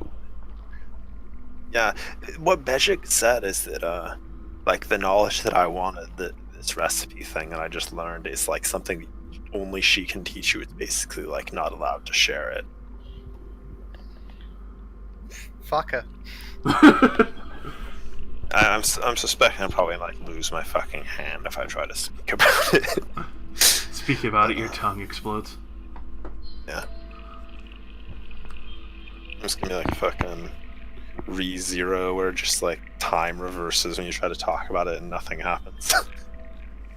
Spooky ghost hand comes out and starts playing with your heart. Okay, so we have Kashi with location of just waiting to be taken. Cashew with location riches. Lord, doesn't want anything. Fucking. I mean, I guess I'll throw down for. Do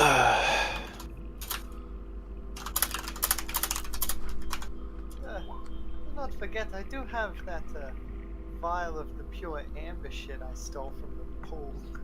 See, we already have half the ingredients. An accurate map of the land.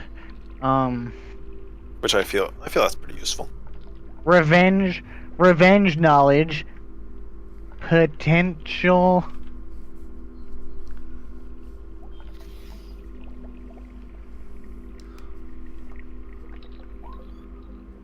Yeah. I mean, yeah. I mean, you would have traveled with her for a while. I have a feeling you would have had a decent idea where she probably is. I mean, she might have gone somewhere else. I don't know.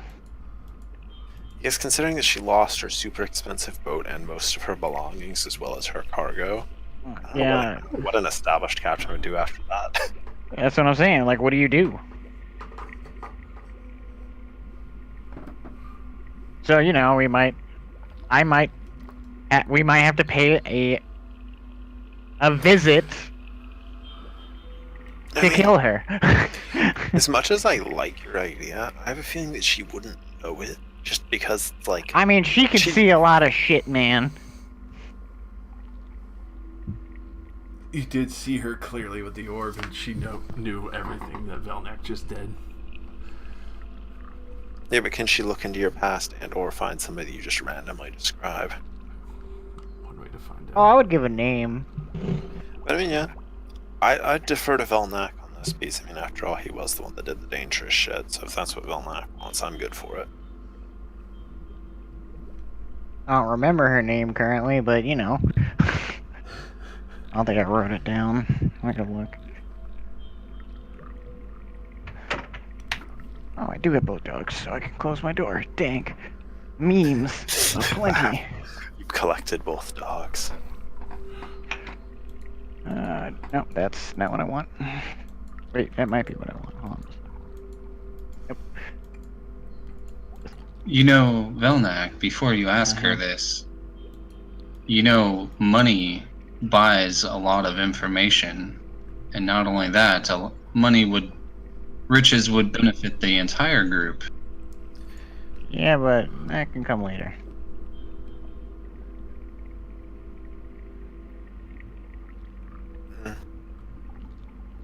I mean, Where the who are we going to pay to know where this woman is? Knowing where she is before we sailed back overseas would probably be a better idea.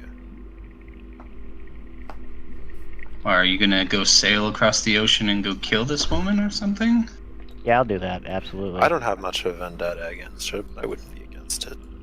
I would like to go collect some books. If I plan to open a wizarding school, I don't really. I have never much wrote down her knowledge of name. the schools. Maybe, It was on the scimitar, but I would know it. I don't think I actually even put it in the people we know section. No, it's not in here. I think it's because you made it up, and I don't think I ever heard it. I don't think I made it up. This was a Josh thing. It's Weatherfin. It's Weatherfin. I always knew. Josh, what is the fucking name of that character? Hold on. None of us seem to have wrote it down. And it's weird that I didn't, considering that I've written down everybody else's name. It was at the beginning. I don't think we had a list of people. Because, like, at the beginning, we were the only people on the ship. I think I asked for it near the end of the first session. Let's see. I even recorded the hooker. I know, that had one drow dick in her. I mean, I don't know, maybe he has two dicks. Who knows? Maybe Third three. in the bay, picked up cashier. I don't think you guys ever got the name of that captain. Yeah, I don't think it was ever really mentioned. But, Yeah, but absolutely. Definitely Brad would know. Me, John, and Ilmar would absolutely know the name of this fucking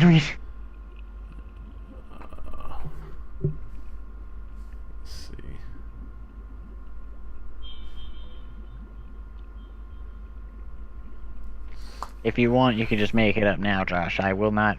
It's pretty much what I'm going with. We're gonna go with one of the fun. Add it to the people. I'll do it. Don't worry about it.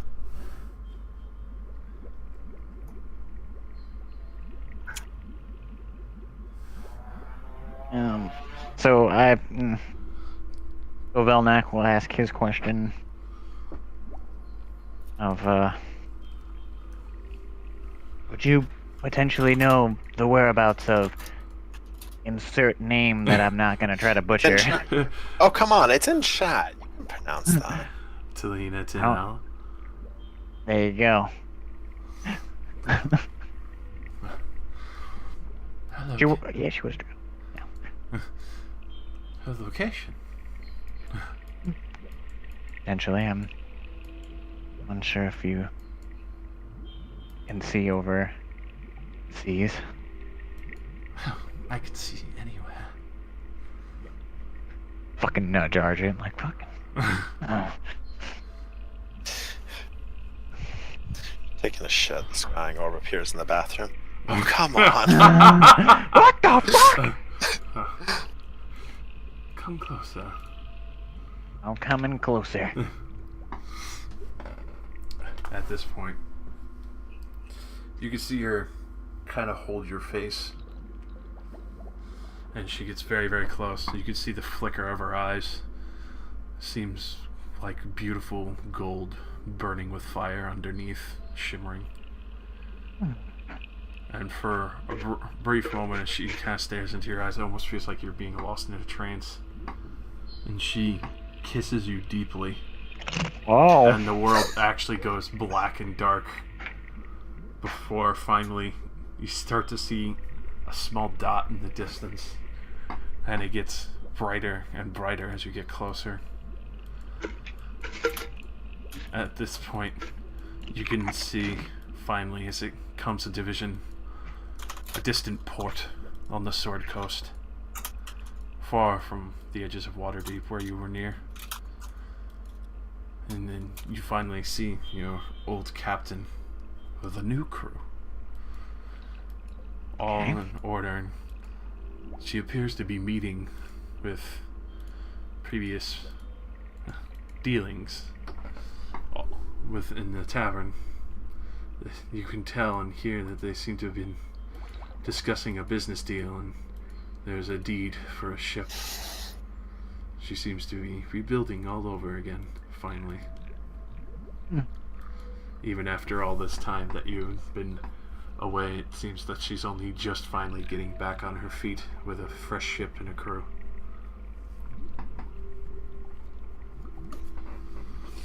And then finally, after watching this for a few minutes and seeing the dealings being done, the final contract be made, you see one point on the map, and it's a clear indicator on one of the lands of Faerun, that close to the northern edge, or that great ice wall, and where the giants deal is probably her next location for slave trade. In the very dangerous icy waters up north, before finally rushing back. And you could see back into her eyes again that still very deep gold shimmer and a faint burning of flame before she finally slowly pulls away, sliding her tongue away from yours. Oh god. This was like a fuck. At this point, though, you do feel, though, as you were looking into the distant shores of where your captain was currently, well, your previous captain, she was exploring your mind at the same time. Oh, dank. The Underdark. I must say, I like the sound of these distant lands of Faerun and Waterdeep and the Sword Coast you traded slaves with. I may have to go there. And this is how he destroyed a continent. This is how it all ends. For them, not me. At this point, she like starts to slowly step back and slide away, and you feel the one claw kind of slip underneath, and then she pulls away and slightly cuts your chin. Oh, nice. Take 1 point of damage. Oh, that's a fucking fierce claw. Getting clawed. At this point, though, she starts to slowly stride back towards her throne. I will back away towards the group. At this point, when she turns around, you can see her sucking the blood she drew off her claw from your chin. Now, if there is nothing else that might intrigue you, unless you fear for another fine test. I'm good. I did my share of fine test for the day. I'm going home. I believe we are satisfied. Looking at everybody else.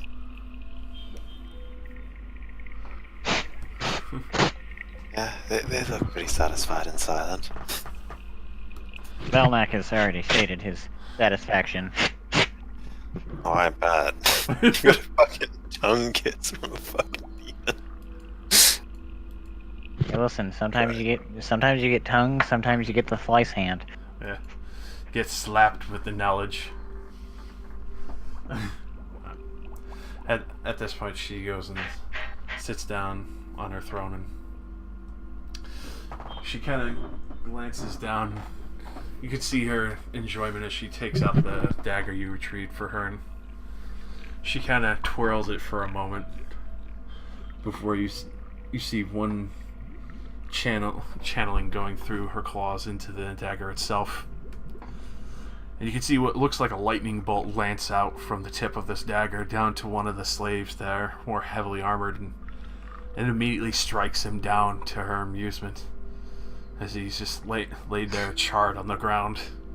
And you just see a very long smile creep across her face as all the others kind of seem to look around, almost questioning of what just happened, and just then immediately ignore it once they see the queen is smiling, and just kind of scoop him up and start dragging him away.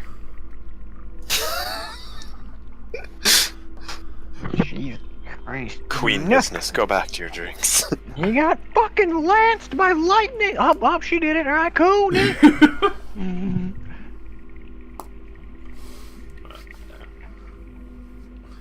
getting lanced by some lightning. Everybody else is just, cool, alright! Good, cool! So, I assume you step away at this point? Oh yeah, we're gone. We're bidding our... Now it's time for so long. But we'll sing just one more song. Yeah, we are, I'm definitely very keen to leave. I'm done with this place. Alrighty. And its tests. Alright. So with this fresh knowledge, you start making your way back to the entrance. In the distance, you could still see the shimmers of the golden fortress and palace, still fine and almost frozen in time. Nice. You do see the slaves pay a good distance from you, seeing the small cut that Valnak walked away with, and the small mark of blood on Argent's head. You can hear some whispering in the distance as he's been blessed. Blessed.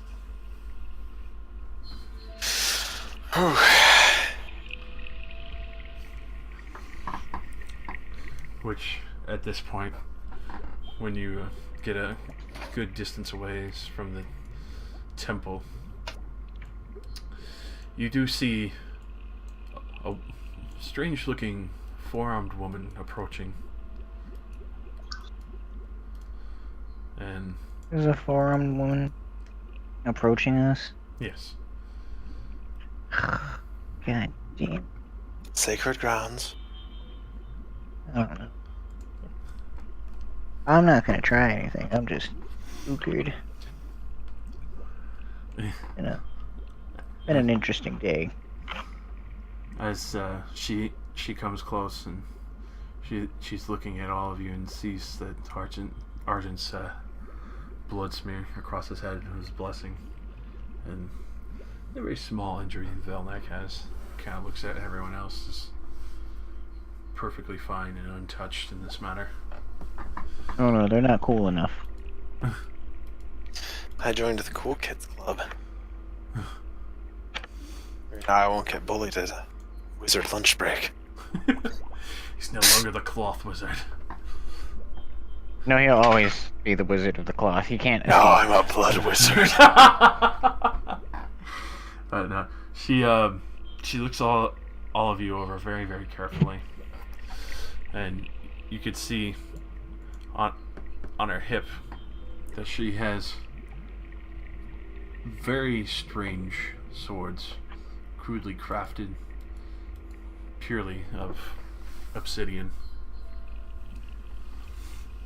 The hilts themselves look like they have been decorated and partially carved from rubies and then intricately woven with very deep red wraps for the handles. I understand. You amused my mother. Oh dear Christ. Dear Christ. Yes. Well, next starts was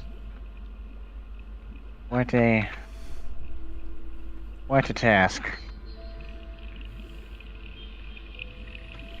At this point, you could see her looking over everyone, her eyes fall on Kesh a few times. Surprised that Kesh left alive. I'm also surprised. Very interested in Kesh, everybody. I would be interested in meeting your tribe. For what purpose? You're very strong. Yes. None of you have died under her circumstances. I'm curious to see where you live and how your people grow to be so capable. Well, I eat my Fruit Loops every day, so I wasn't born this way. Took a lot of training and practice. As the best slaves do. Yes, but I am no slave. Oh. She kind of looks at the horn necklace that you're still wearing. Chief, I presume. Yes. You must have a very strong tribe then. no.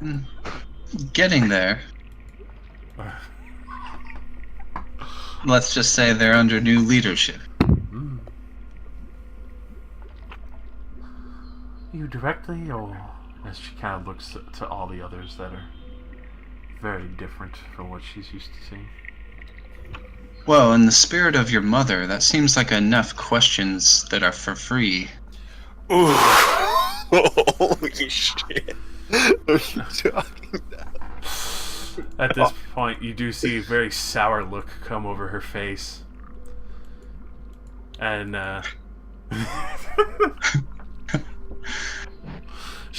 you can see the symbols on her body kind of glow a bit as she seems to have a very dour look about her. Of course. Knowledge is always for a price, isn't it?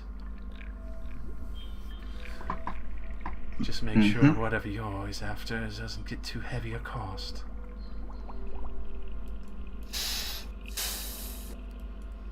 Maybe I'll see you again. Maybe. At this point, she goes to just turn and walk away. You could tell in a mixture of frustration, but still a curiosity for your group. Keshi had a very like calm, kind of smirking look on her face, but I imagine this chick had like maybe like a bulging vein. Oh fuck yeah! Or something. Yeah. But between the furious look on her face, because there was no hiding it in her expression, and especially when the symbols on her body glowed a little, you could tell that maybe there's some connection with her anger. But from the look of her, it was clearly a devil.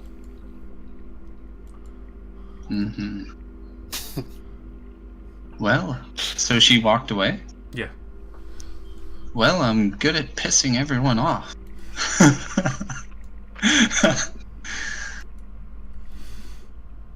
She didn't look too happy with that.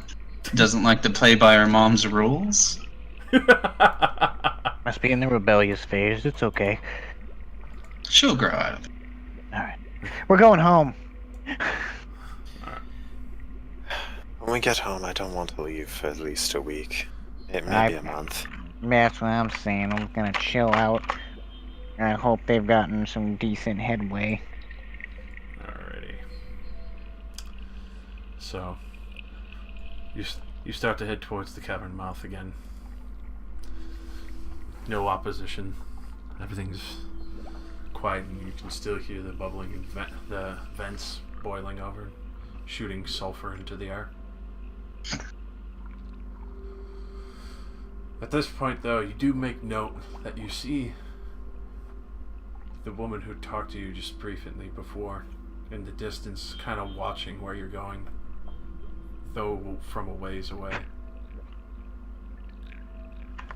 At this point, you do see there's still the skeletal creatures watching the edge of the mountain, coasting around in the sky, seemingly to keep everything out.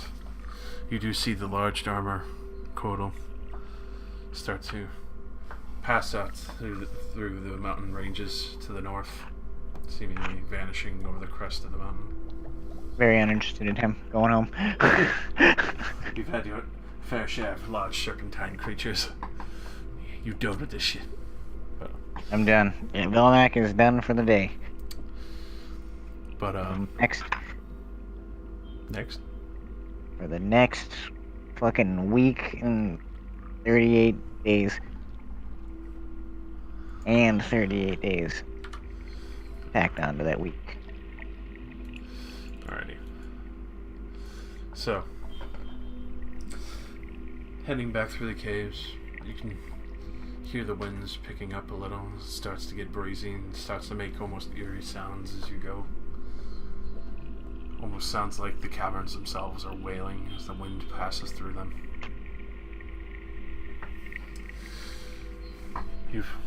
After a few hours of walking and passing through these eerily silent corridors, aside from the wind wailing through them,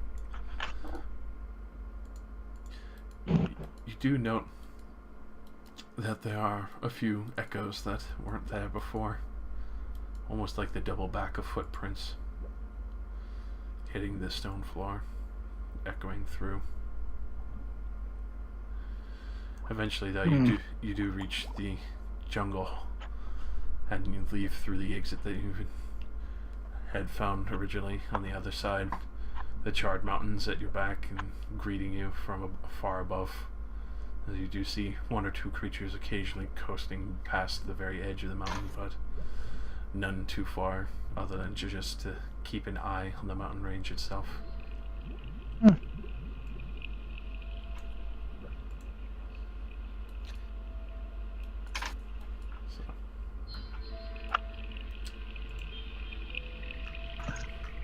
Well, now that we've seen Wizard of Oz,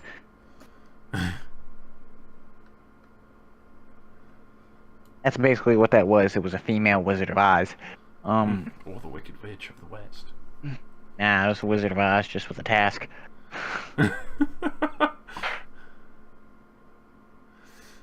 So, at this point, you start heading easily deep into the jungle. I would imagine putting as much distance as you can from the mountain range itself. Yeah, I'd prefer if we were in an area that was far away from them. Arjun, it finally occurs to you as Puck kind of points to your face that the blood smear is finally dried but still on you. As much as I dislike the blood stain, it seems to connote Benefit. yeah, it seems to be a benefit. I'm going to try to leave it on my face. It's very irritating. Alright.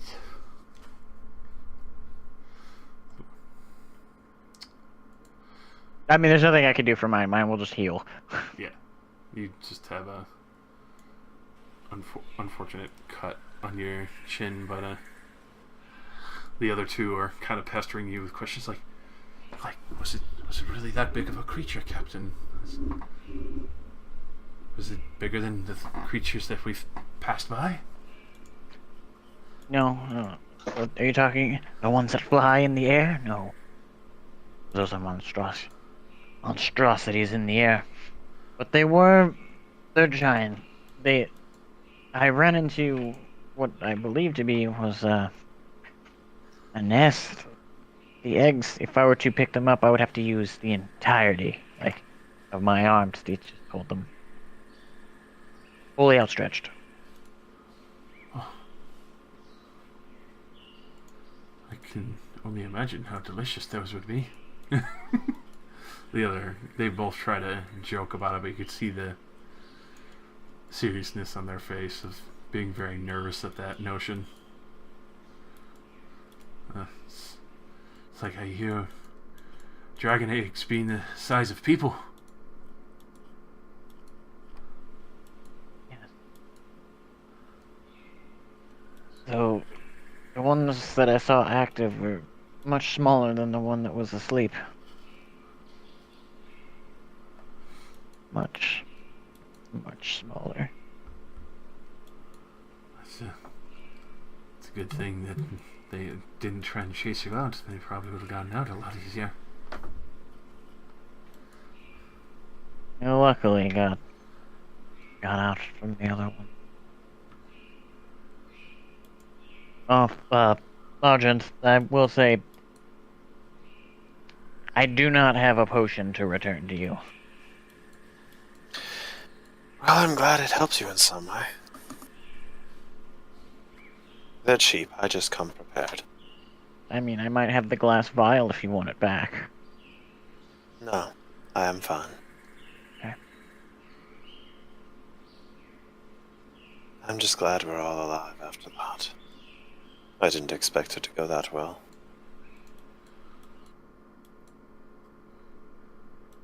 I think it went eventually well.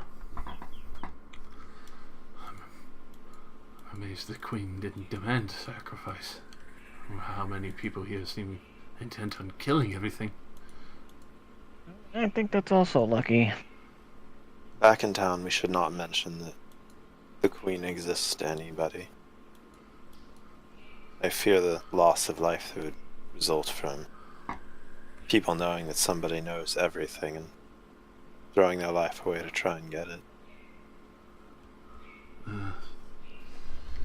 Even just getting here was a task. It's kind of like Elmar looks down at the ground, like fiddling with his daggers and running a thumb over some of his scars. Yeah. Dude needs new clothes. They both do. I mean, I have my old robe, but I only have one old robe. Don't you have like a robe of many things? The robe of useful items conjures an item for an hour unless Josh is going to let it permanently conjure an item. Okay, never mind. It's only an hour, unfortunately. Could be getting out of hand if I let that.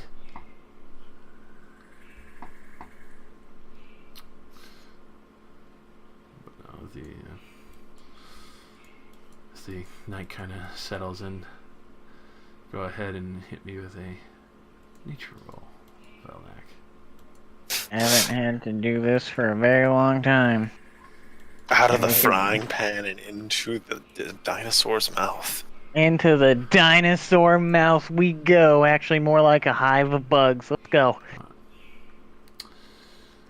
As you head out, you quickly pass by the.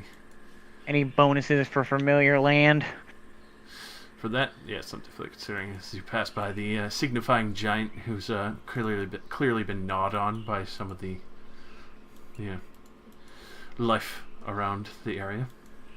Yeah, I knew leaving that giant into the tree would be a good idea. Marking my way. You can clearly see the eyeball has been taken by something, leaving a disgusting pool of viscera from the eye oil. But The other eye got taken.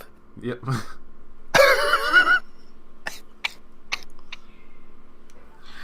So, as you head out and find a camp for the night. So, is anyone going to be on watch? I mean, Or we have 3 elves that don't need to. No, we have 4 elves that don't. four elves that And train- a warforged. and a warforged. It's a form of sleeping, though. Obviously, you don't take the penalties, but you still are down for 4 hours, even in trance. What do you mean by that? Obviously, you don't take the sleeping penalty, but trance still requires a 4-hour rest. Well, yeah, but you're just aware of things going on around you. Oh yeah. So, So I think they're saying they're not going to be bothered if they're interrupted. All right. Yeah, it's not like we need to rest to regain any of our power, so we still have everything. So Okay. So.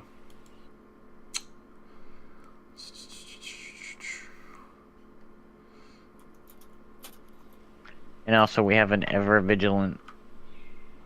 Automaton. Oh, So. my name is Florimus Prime. At this point, Florimus Prime. In the middle of the night, you kind of hear a loud crack of branches as you clearly hear someone pushing through the underbrush, getting close to you. And as you look over, you see the same woman again. Oh fuck! we're about to get fucked. He's about to do some full body penetration right here. You can see her just kind of acknowledging you, and she sets down a small pouch that she was carrying, and opens it up and takes out a heart. And just slowly starts eating it while watching all of you. This is fucking weird. I would like to wake up from my trance. I don't think I'm facing that way. I'd probably face out towards another way. No.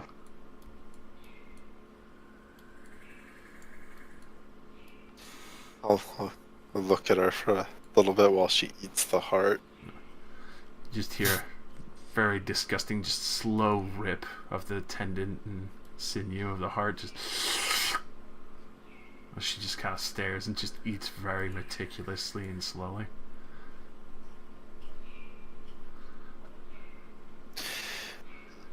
I don't want to say anything about it. Well, I guess in Argent's head, it's this person could very easily kill all of us right now. So I guess if they want to have a seat and eat a heart, might as well go back to trancing.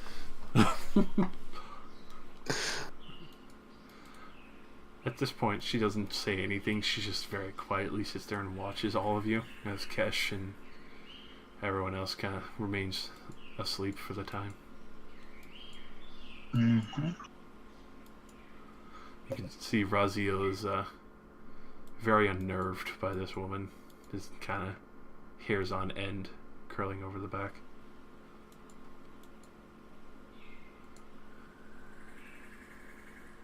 It's gonna be weird.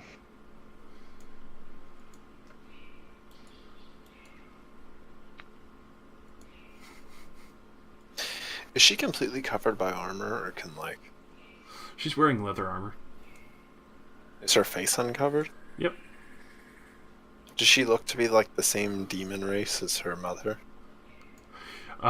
Not in the long shot, but at the same time, considering the magic of the queen, you're not even sure if that was her real face. I guess that is fair enough. Also, she is ageless. She might have some kind of, like, weird acquired beauty like aged wine.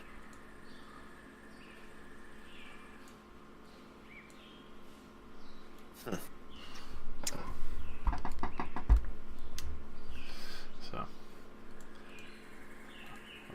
moreover, at this point, you can see the very intent look on her face as she studies over all of you.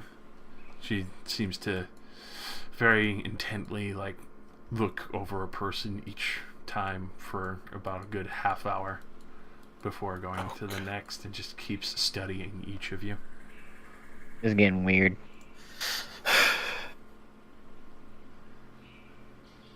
I really do hope she doesn't follow us home. I have a feeling that would be really bad.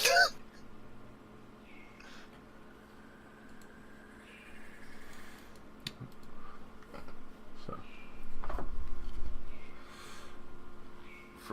from that, continuing on, you start to see day start to rise up. She hasn't moved from her spot. The pack that she had set out has been slowly tied up. You could see from her forearms that she's kind of just slowly, meticulously licking the blood off of each claw before she slowly stands up before a full daybreak and goes walking back into the jungle. Is that before I wake up? Right as you're waking up, so you hear the bushes being rustled. Huh. What's that? Breakfast? Velnak, get your bow. It's not breakfast. Oh. That was the woman that you kind of insulted yesterday as we were leaving. What was she doing here? We don't know. She just ate like a heart and then left. She sat down over there. She apparently had a whole heart in her bag, ate it, stared at us for a while, then just left. That's really creepy. I would have asked her what she's doing, but... We're no longer on the sacred we can't kill you ground. I didn't feel like making her angry while everybody else was trying to sleep. I think that's a reasonable question, but I suppose it ended up okay. She was looking for our wallets.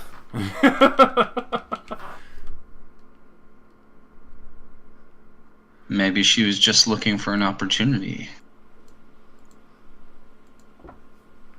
But seeing as how you're all kind of awake-like, she didn't find it.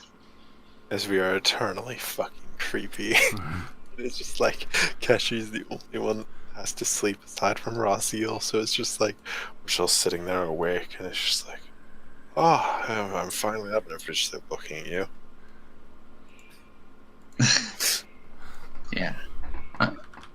I'm used to people staring at me while I sleep.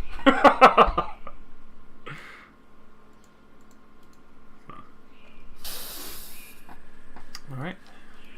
Well, as you go to set out for the day, Velnak, lead the way. Oh my Wow, god. each Oh, no, roll is you do getting not know progressively worse. Used up all your good... You've burned your dice a lot today, like, really worked them hard in that area. I mean, it was where it counted. Yeah, I'm not blaming you. Even if you have to walk through a couple of bees' nests, you did the right thing. I don't really think my health is 51. Maybe if I don't open the script of the website, that'd be cool. That would help. So, and as you're going through the jungle, you realize that you're getting closer in the direction of Bajik's hut. So you're Okay. at least able to make way very easily in that as you quickly make headway. It's a very, very short time because since you have semi-familiarity here, you're able to actually get very close to the edge of where Bajik's hut resides. I don't. As much as I enjoy our friendship with Bajik, I don't think we should bother him a third time. No, I think we're good. Unless you wanted to ask about the amber thing. You do know the recipe now, don't you? She points to your head, taught you? I haven't really interrogated the thoughts yet.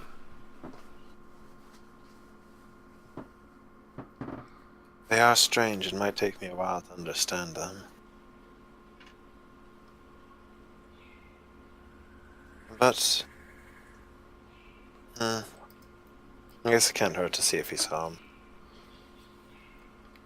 I'm very eager to go home. You know, we can message him later. There's the message spell. Actually, knowing Bajik, I don't think one message spell would be enough. I have a feeling it would take like 12 message spells. Yeah. What is this demon? No, it's And then me. he'll tell you 15 other legends The and Cliff stories. Notes version. Let me fax you the Cliff Notes version. Gives you the full passage of time in this entire area and everything that's happened from the rise to the fall. Well, exactly 2 minutes ago, a leaf fell off of my favorite tree. This was a sign that somebody pleased the queen and didn't die. Alright. I remember the last time a leaf fell from my tree, it was slightly overcast. It had just rained. It goes There's an on. interesting legend told about slightly overcast days where it had just rained previously and leaves fell from a tree. When it eventually bore fruit, I was curious and ate one. I immediately passed out.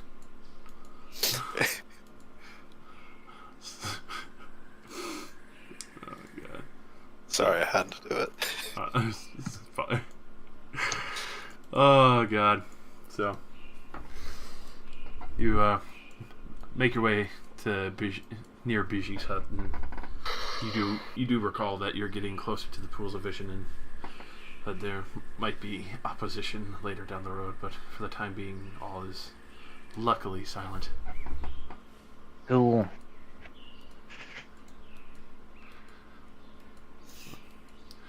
Keep on trucking. After a good few days of traveling, hit me with another. We're going oh my god, yes, we're going a couple days at a time? Yes. Well, you're familiar with the area, so it's not as dangerous as trekking, but well, Now we're really making good time. You've noticed that being this close to the pools of vision, it's better to stick to the undergrowth, and you remember that quite thoroughly as you stick to the underbrush. You do see quite a few war bands running back and forth, murdering each other as you pass along the paths. You do see the symbol of the spell collector is still within the area and some of the markers of the road. And you can clearly see what might be her handiwork, with large areas of the brush has been cleared out and other trees that have been felled and knocked over, clearly from scorch marks or some other strange spell.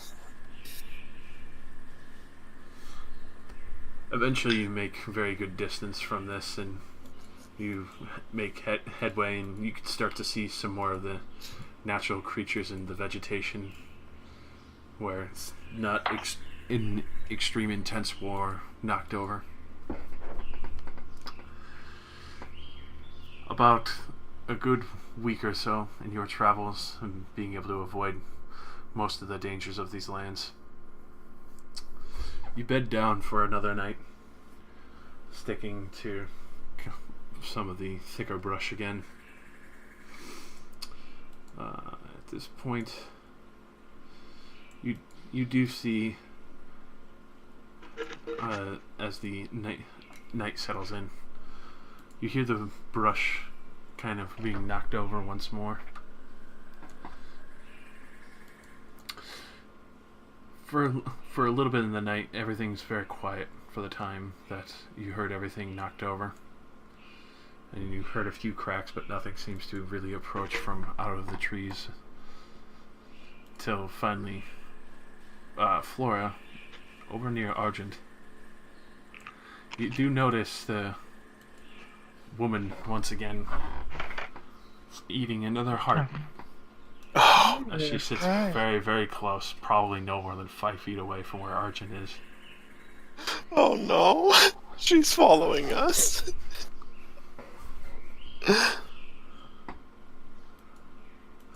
Just seems to continue studying you all, watching very, very carefully. The rain's very silent as she sits there and enjoys a fresh... We asked her if we could help her last time she was here, right? No. None of No? us said anything. Oh. I assume I see her this time in my trance. It was a while, but she's up. You didn't notice her right away, which is very disturbing in the least of that. But the fact that she started eating and you could hear the tearing of sinew from the heart is what alerted you to her presence. Yeah, Kesh just snores very deep. I'm getting out of my trance. Captain, don't. Don't try it. The trance is over. As I walk over. You could see Ilmar kind of like loads up his crossbow, and Jondrin kind of... I wave my hand. Alright, so they go to put it away, but you can see that they're ready. As you walk by, and she just, her eyes kind of creep onto you from Argent. Oh, Jesus. Can I help you? No. Oh. I wasn't expecting that answer. I wasn't either. Is there... She just hears another slow... as she tears another vein out of the heart. I'm not gonna pay attention to that. Is there... Is there something that you might want? Or... Yes. And that is... Knowledge has to be bought.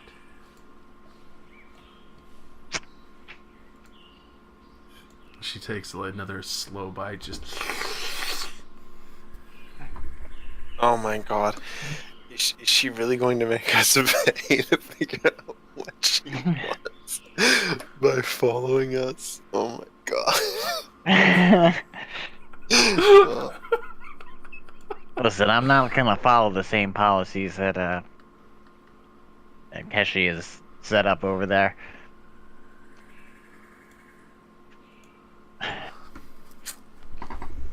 As she slowly licks the heart and takes one more slow bite. Seduction by heart? Getting kind of weird. I mean, I'm not gonna charge you for anything I know. Might be limited. So you will let me meet your tribe? I don't... This is it. This is what I have currently. If you're talking about Keshi's tribe, that's a whole different area. So she is not your tribe, but the leader of one. And you do not kill her for power over it? No, I do not care of what her tribe is doing. Like, in all honesty, it was a tribe we found, and she ended up killing the chieftain. That's literally that's how this comes to be. I do not care what happens to it. I assume they might have died. I don't know.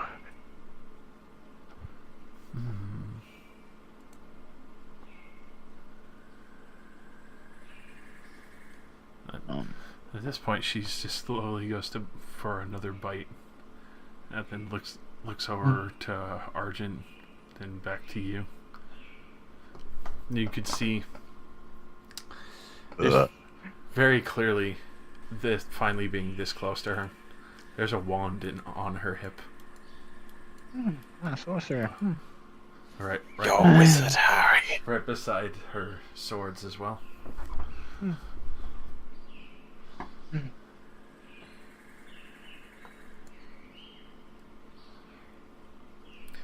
You are technically- chief of those, Oh, my good squad mates over there.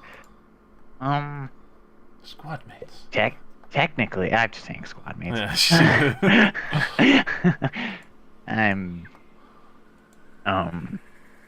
Technically, yes. I do lead them. And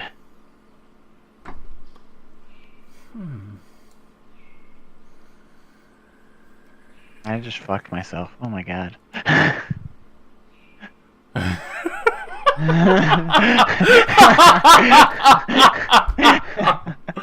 Alright.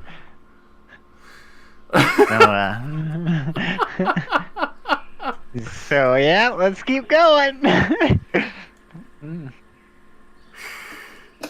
Oh my god. So as she studies you carefully, Velnek, you can see your eyes kind of falls on your bow. It is a hefty bow, yeah. Probably fucking massive. I see you well equipped for the creatures of these lands. How many do you kill a day? Hold on.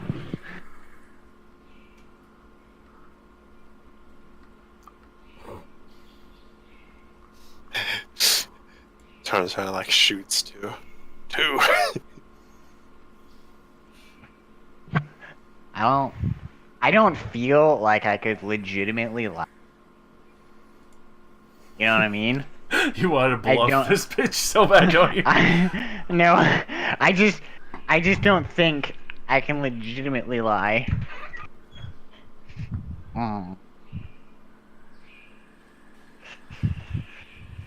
And all on, we haven't encountered much. We've so far, digging back, we've killed many an orc, and one. Would it be classified? Would I consider that a giant? That, yes.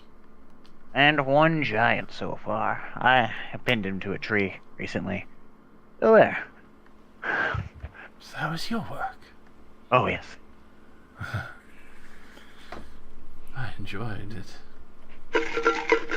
I can say I also enjoyed it. I ate his heart. Look, see. It's just she pulls it. This used to be him. He saves like the stone.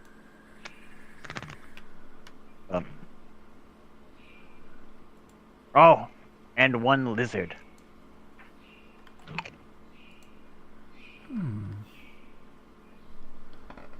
Guy.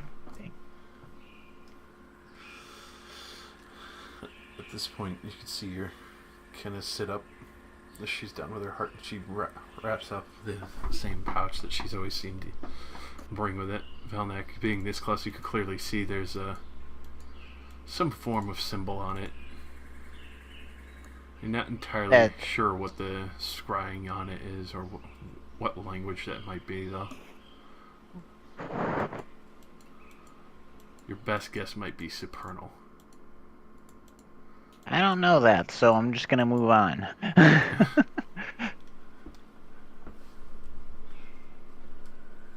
As she sits up. You could see her leather armor is mixtures of glittering scales mixed over the runes with it.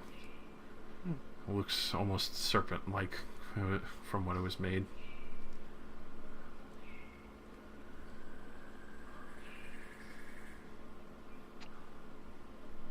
Will you be following us further? She looks at you very seriously and she's, yes. Okay. And then at this point, she turns around and goes to start walking back into the woods. I guess if you make it all the way back with us, you could join us for coins. I don't know.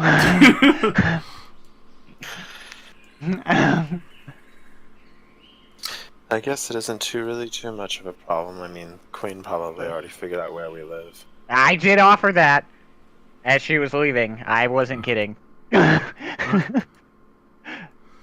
She obviously took note of it. Yeah. But also concerning the fact the Queen mentioned Waterdeep Velnek, it would be easy to discern that she probably already knows of where you came from. Yep. So, coins. Well, the queen, yes, but maybe not her daughter. Oh, definitely not her daughter. Coins. She wouldn't be following you then. Yeah. You're just yelling that into the fucking jungle. Sure, Rumble. Yes, I would like to play coins. Oh, I love to play coins. And I go back and I sit in my trance area. Alright. So, as the morning rolls around, there's a pretty clear amount of blood not too far from you, Argent. I imagine you were probably listening to that conversation. Yeah. I just knew that if she was going to try anything, I'd probably already be dead.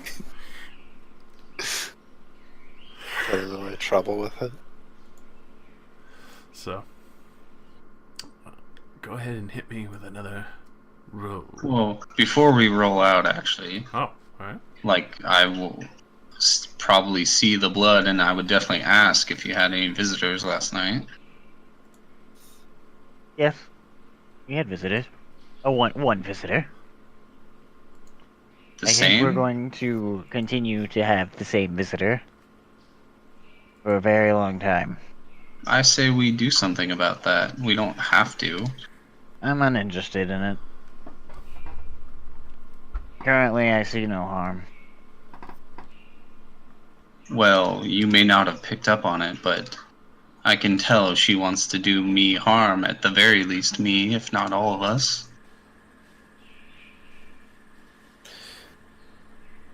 That was great. It cut out right there, so all it said was, I can tell she wants to do me. Do me harm, I said, as she probably wants to do all of us harm. Well, why isn't she killing us then? Yes. She probably wants to, I don't know, maybe she wants to find out where we're from. You know, she did make that line about secrets have to be bought. Maybe her daughter isn't allowed to buy information from her mother.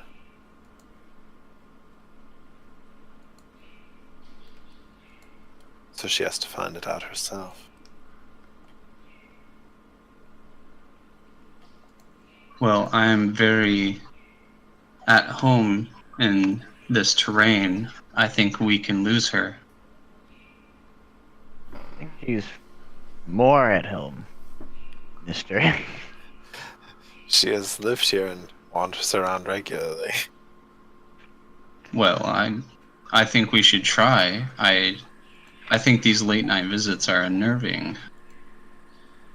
And who knows what she'll do once she follows us back to the settlement.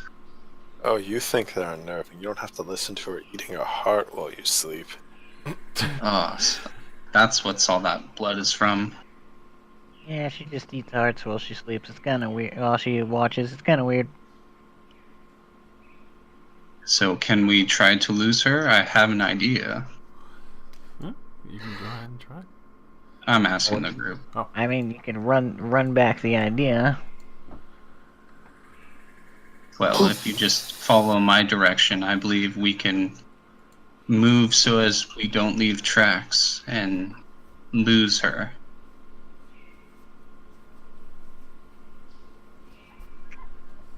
Is it follow like your direction back, or like? At least for a time, yeah. Just long enough to lose her. Are you sure you know the way? It is our return trip back, and you can still be directing me. I just have to show you all how to not leave obvious signs. I could probably still do that. Yes, Yeah. but I'm asking for all of your willingness. Sure, why not? I mean, don't make me twist your arm if you want a bloodthirsty demon in our town. She seemed the least bloodthirsty out of things that we've met. She seems more curious than anything. Where do you think... It seems her primary diet is hearts. Where do you get hearts from, Argent? I mean, anything. we've killed a lot of different things. She could be getting the hearts from anything. True. I just think if she follows us back to a settlement full of them, easy pickings. Maybe.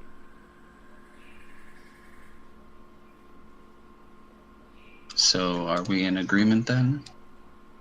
I mean, we can try. Can we even spot her from this real quick?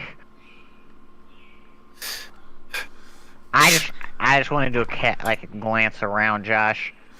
All right, so roll me a perception if you want to. Okay. Wow. Not gonna see her. Anyways, You actually do see, not too distant. She's just leaning against a tree. Wow. I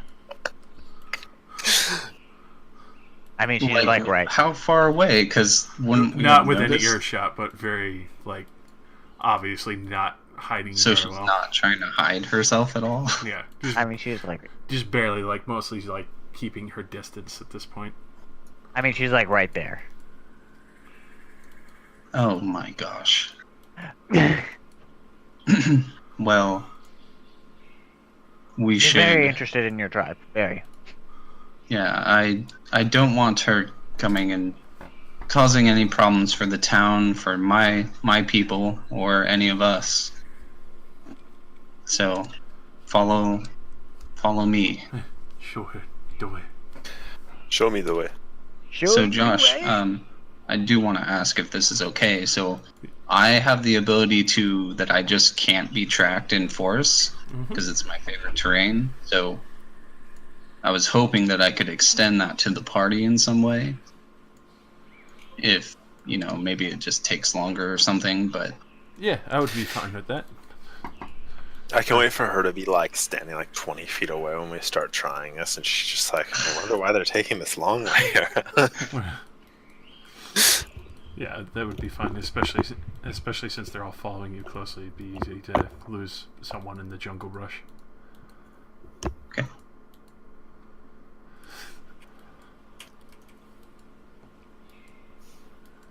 So I'm leading the way by telling somebody the way. You Is can that what's being happening? Yeah, it's like you're leading the way, but I'm just trying to I'm just gonna roll this, and that's Make us what's not- happening. obvious. Yeah. Alright. So, it's a bit of an odd path, but it's obviously, clearly, with plenty of heavy overgrowth, you can go ahead and try and roll that stealth for everyone. Okay. Oh, very good. Alrighty.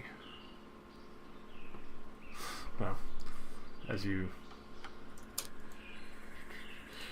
quickly pass into some of the heavier, thicker brush and move on to more of the softer silt and sand areas, you notice that she's no longer behind you or within view. You seem to have done a good job in making her lose path in sight of you. And at what point in the day are we noticing this? For this, it's still pretty early morning. She seems to have lost your path pretty quickly. Already? Wow. Yeah. Well, even with her out of sight, I still suggest that we continue trying to be careful and hide our tracks. All right. At least for a full day.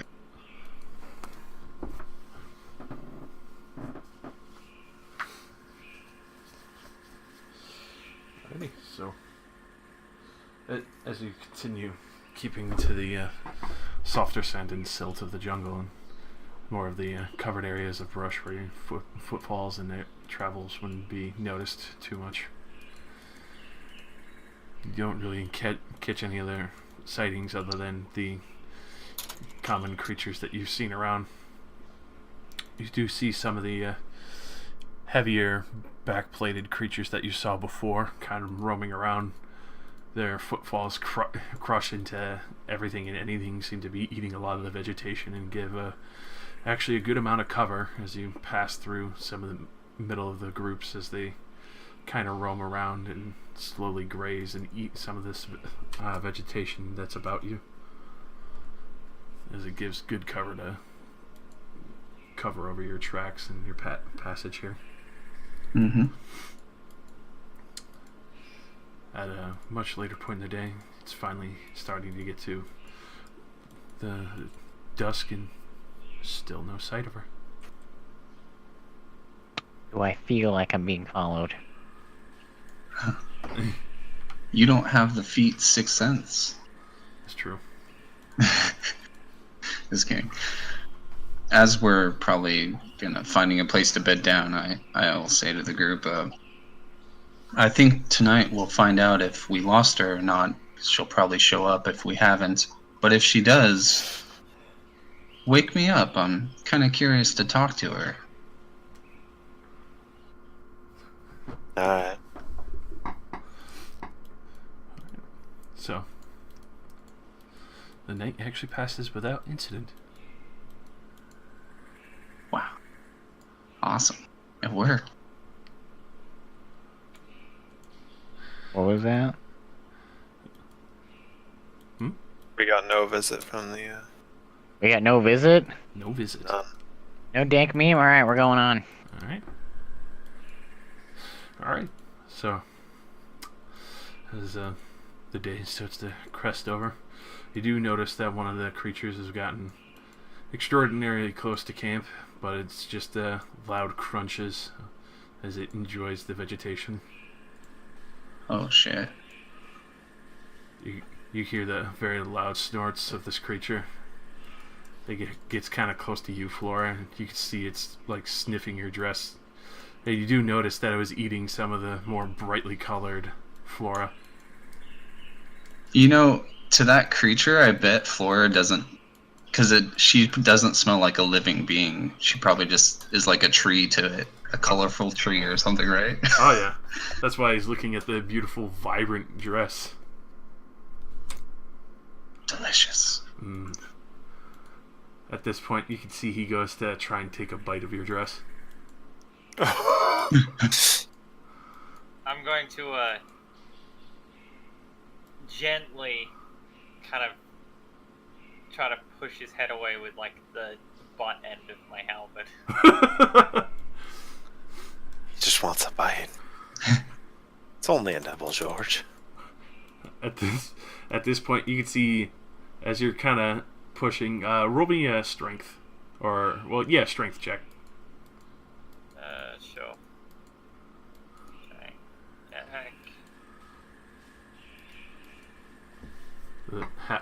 Mod with half level. Yeah. Oh shit! All right, so Nice. it's easy enough to where you just put it like right in the center of this creature's head and kind of push him down, even though he kind of tries to shove a little more close to try and nibble on your dress. He just can't seem to get close enough, and eventually just completely loses interest and goes over and starts eating some of the other flora and fauna that are nearby.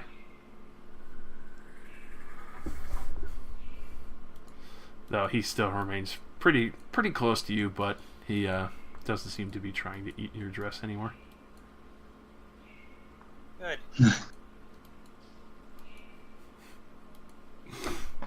So, as the night kind of continues, nothing else really happens. The creature kind of finishes eating. You can see him kind of mosey around to some of the thicker brush and kind of settle down, and then just kind of lays down and starts taking a nap not too far, kind of just ignoring everyone else.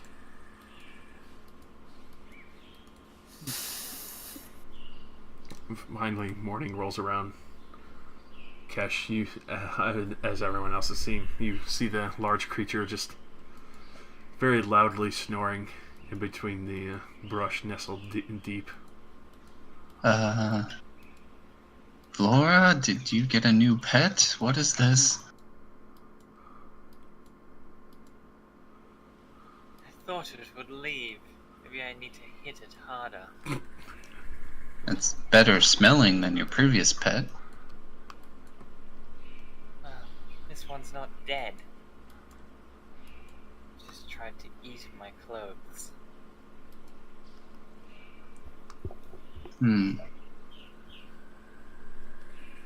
Well, we should probably be moving on quietly.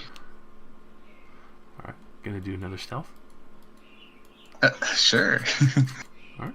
Seems appropriate. So, Valnak showed away. Away!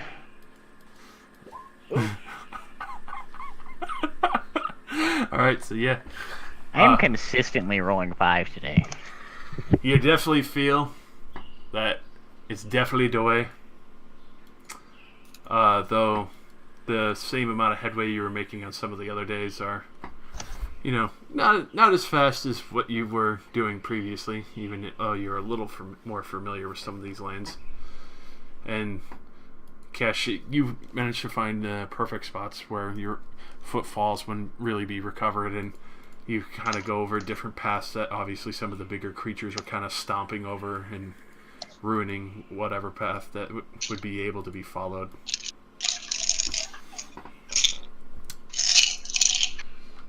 So, at this point, you do see a few other creatures just passing by and grazing, and you do eventually see though that there's one kind of running away and kind of screaming out in panic as a pack of the smaller raptors that you saw before that gave you such trouble in the tall grass is quickly chasing it down and ripping its throat out to eat it. Well, other than that, can I look around as we are walking it to look for a weird heart-eating lady? Alright, roll me a perception. Alright. So, you don't see anything close by. But in the distance, in the sky, God damn it. you do actually... It's very clear that she has no sight of you. And it's from a very good distance away. But you see what looks like almost wings made of fire. As She can fly!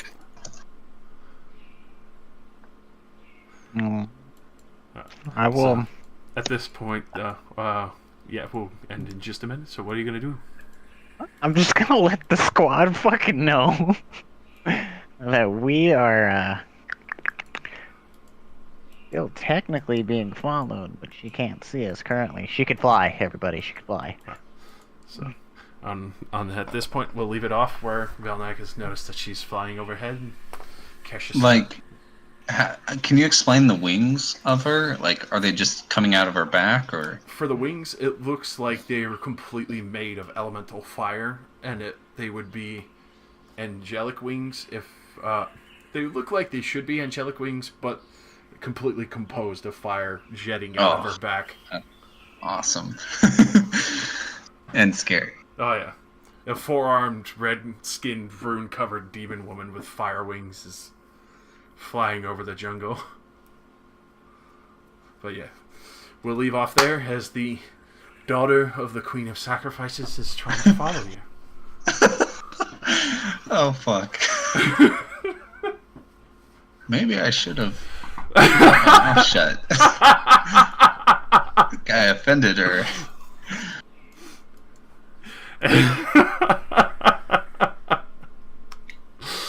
But hell yeah, that was definitely an interesting spot. I'm amazed that Velnak actually came out of there alive. Mm-hmm.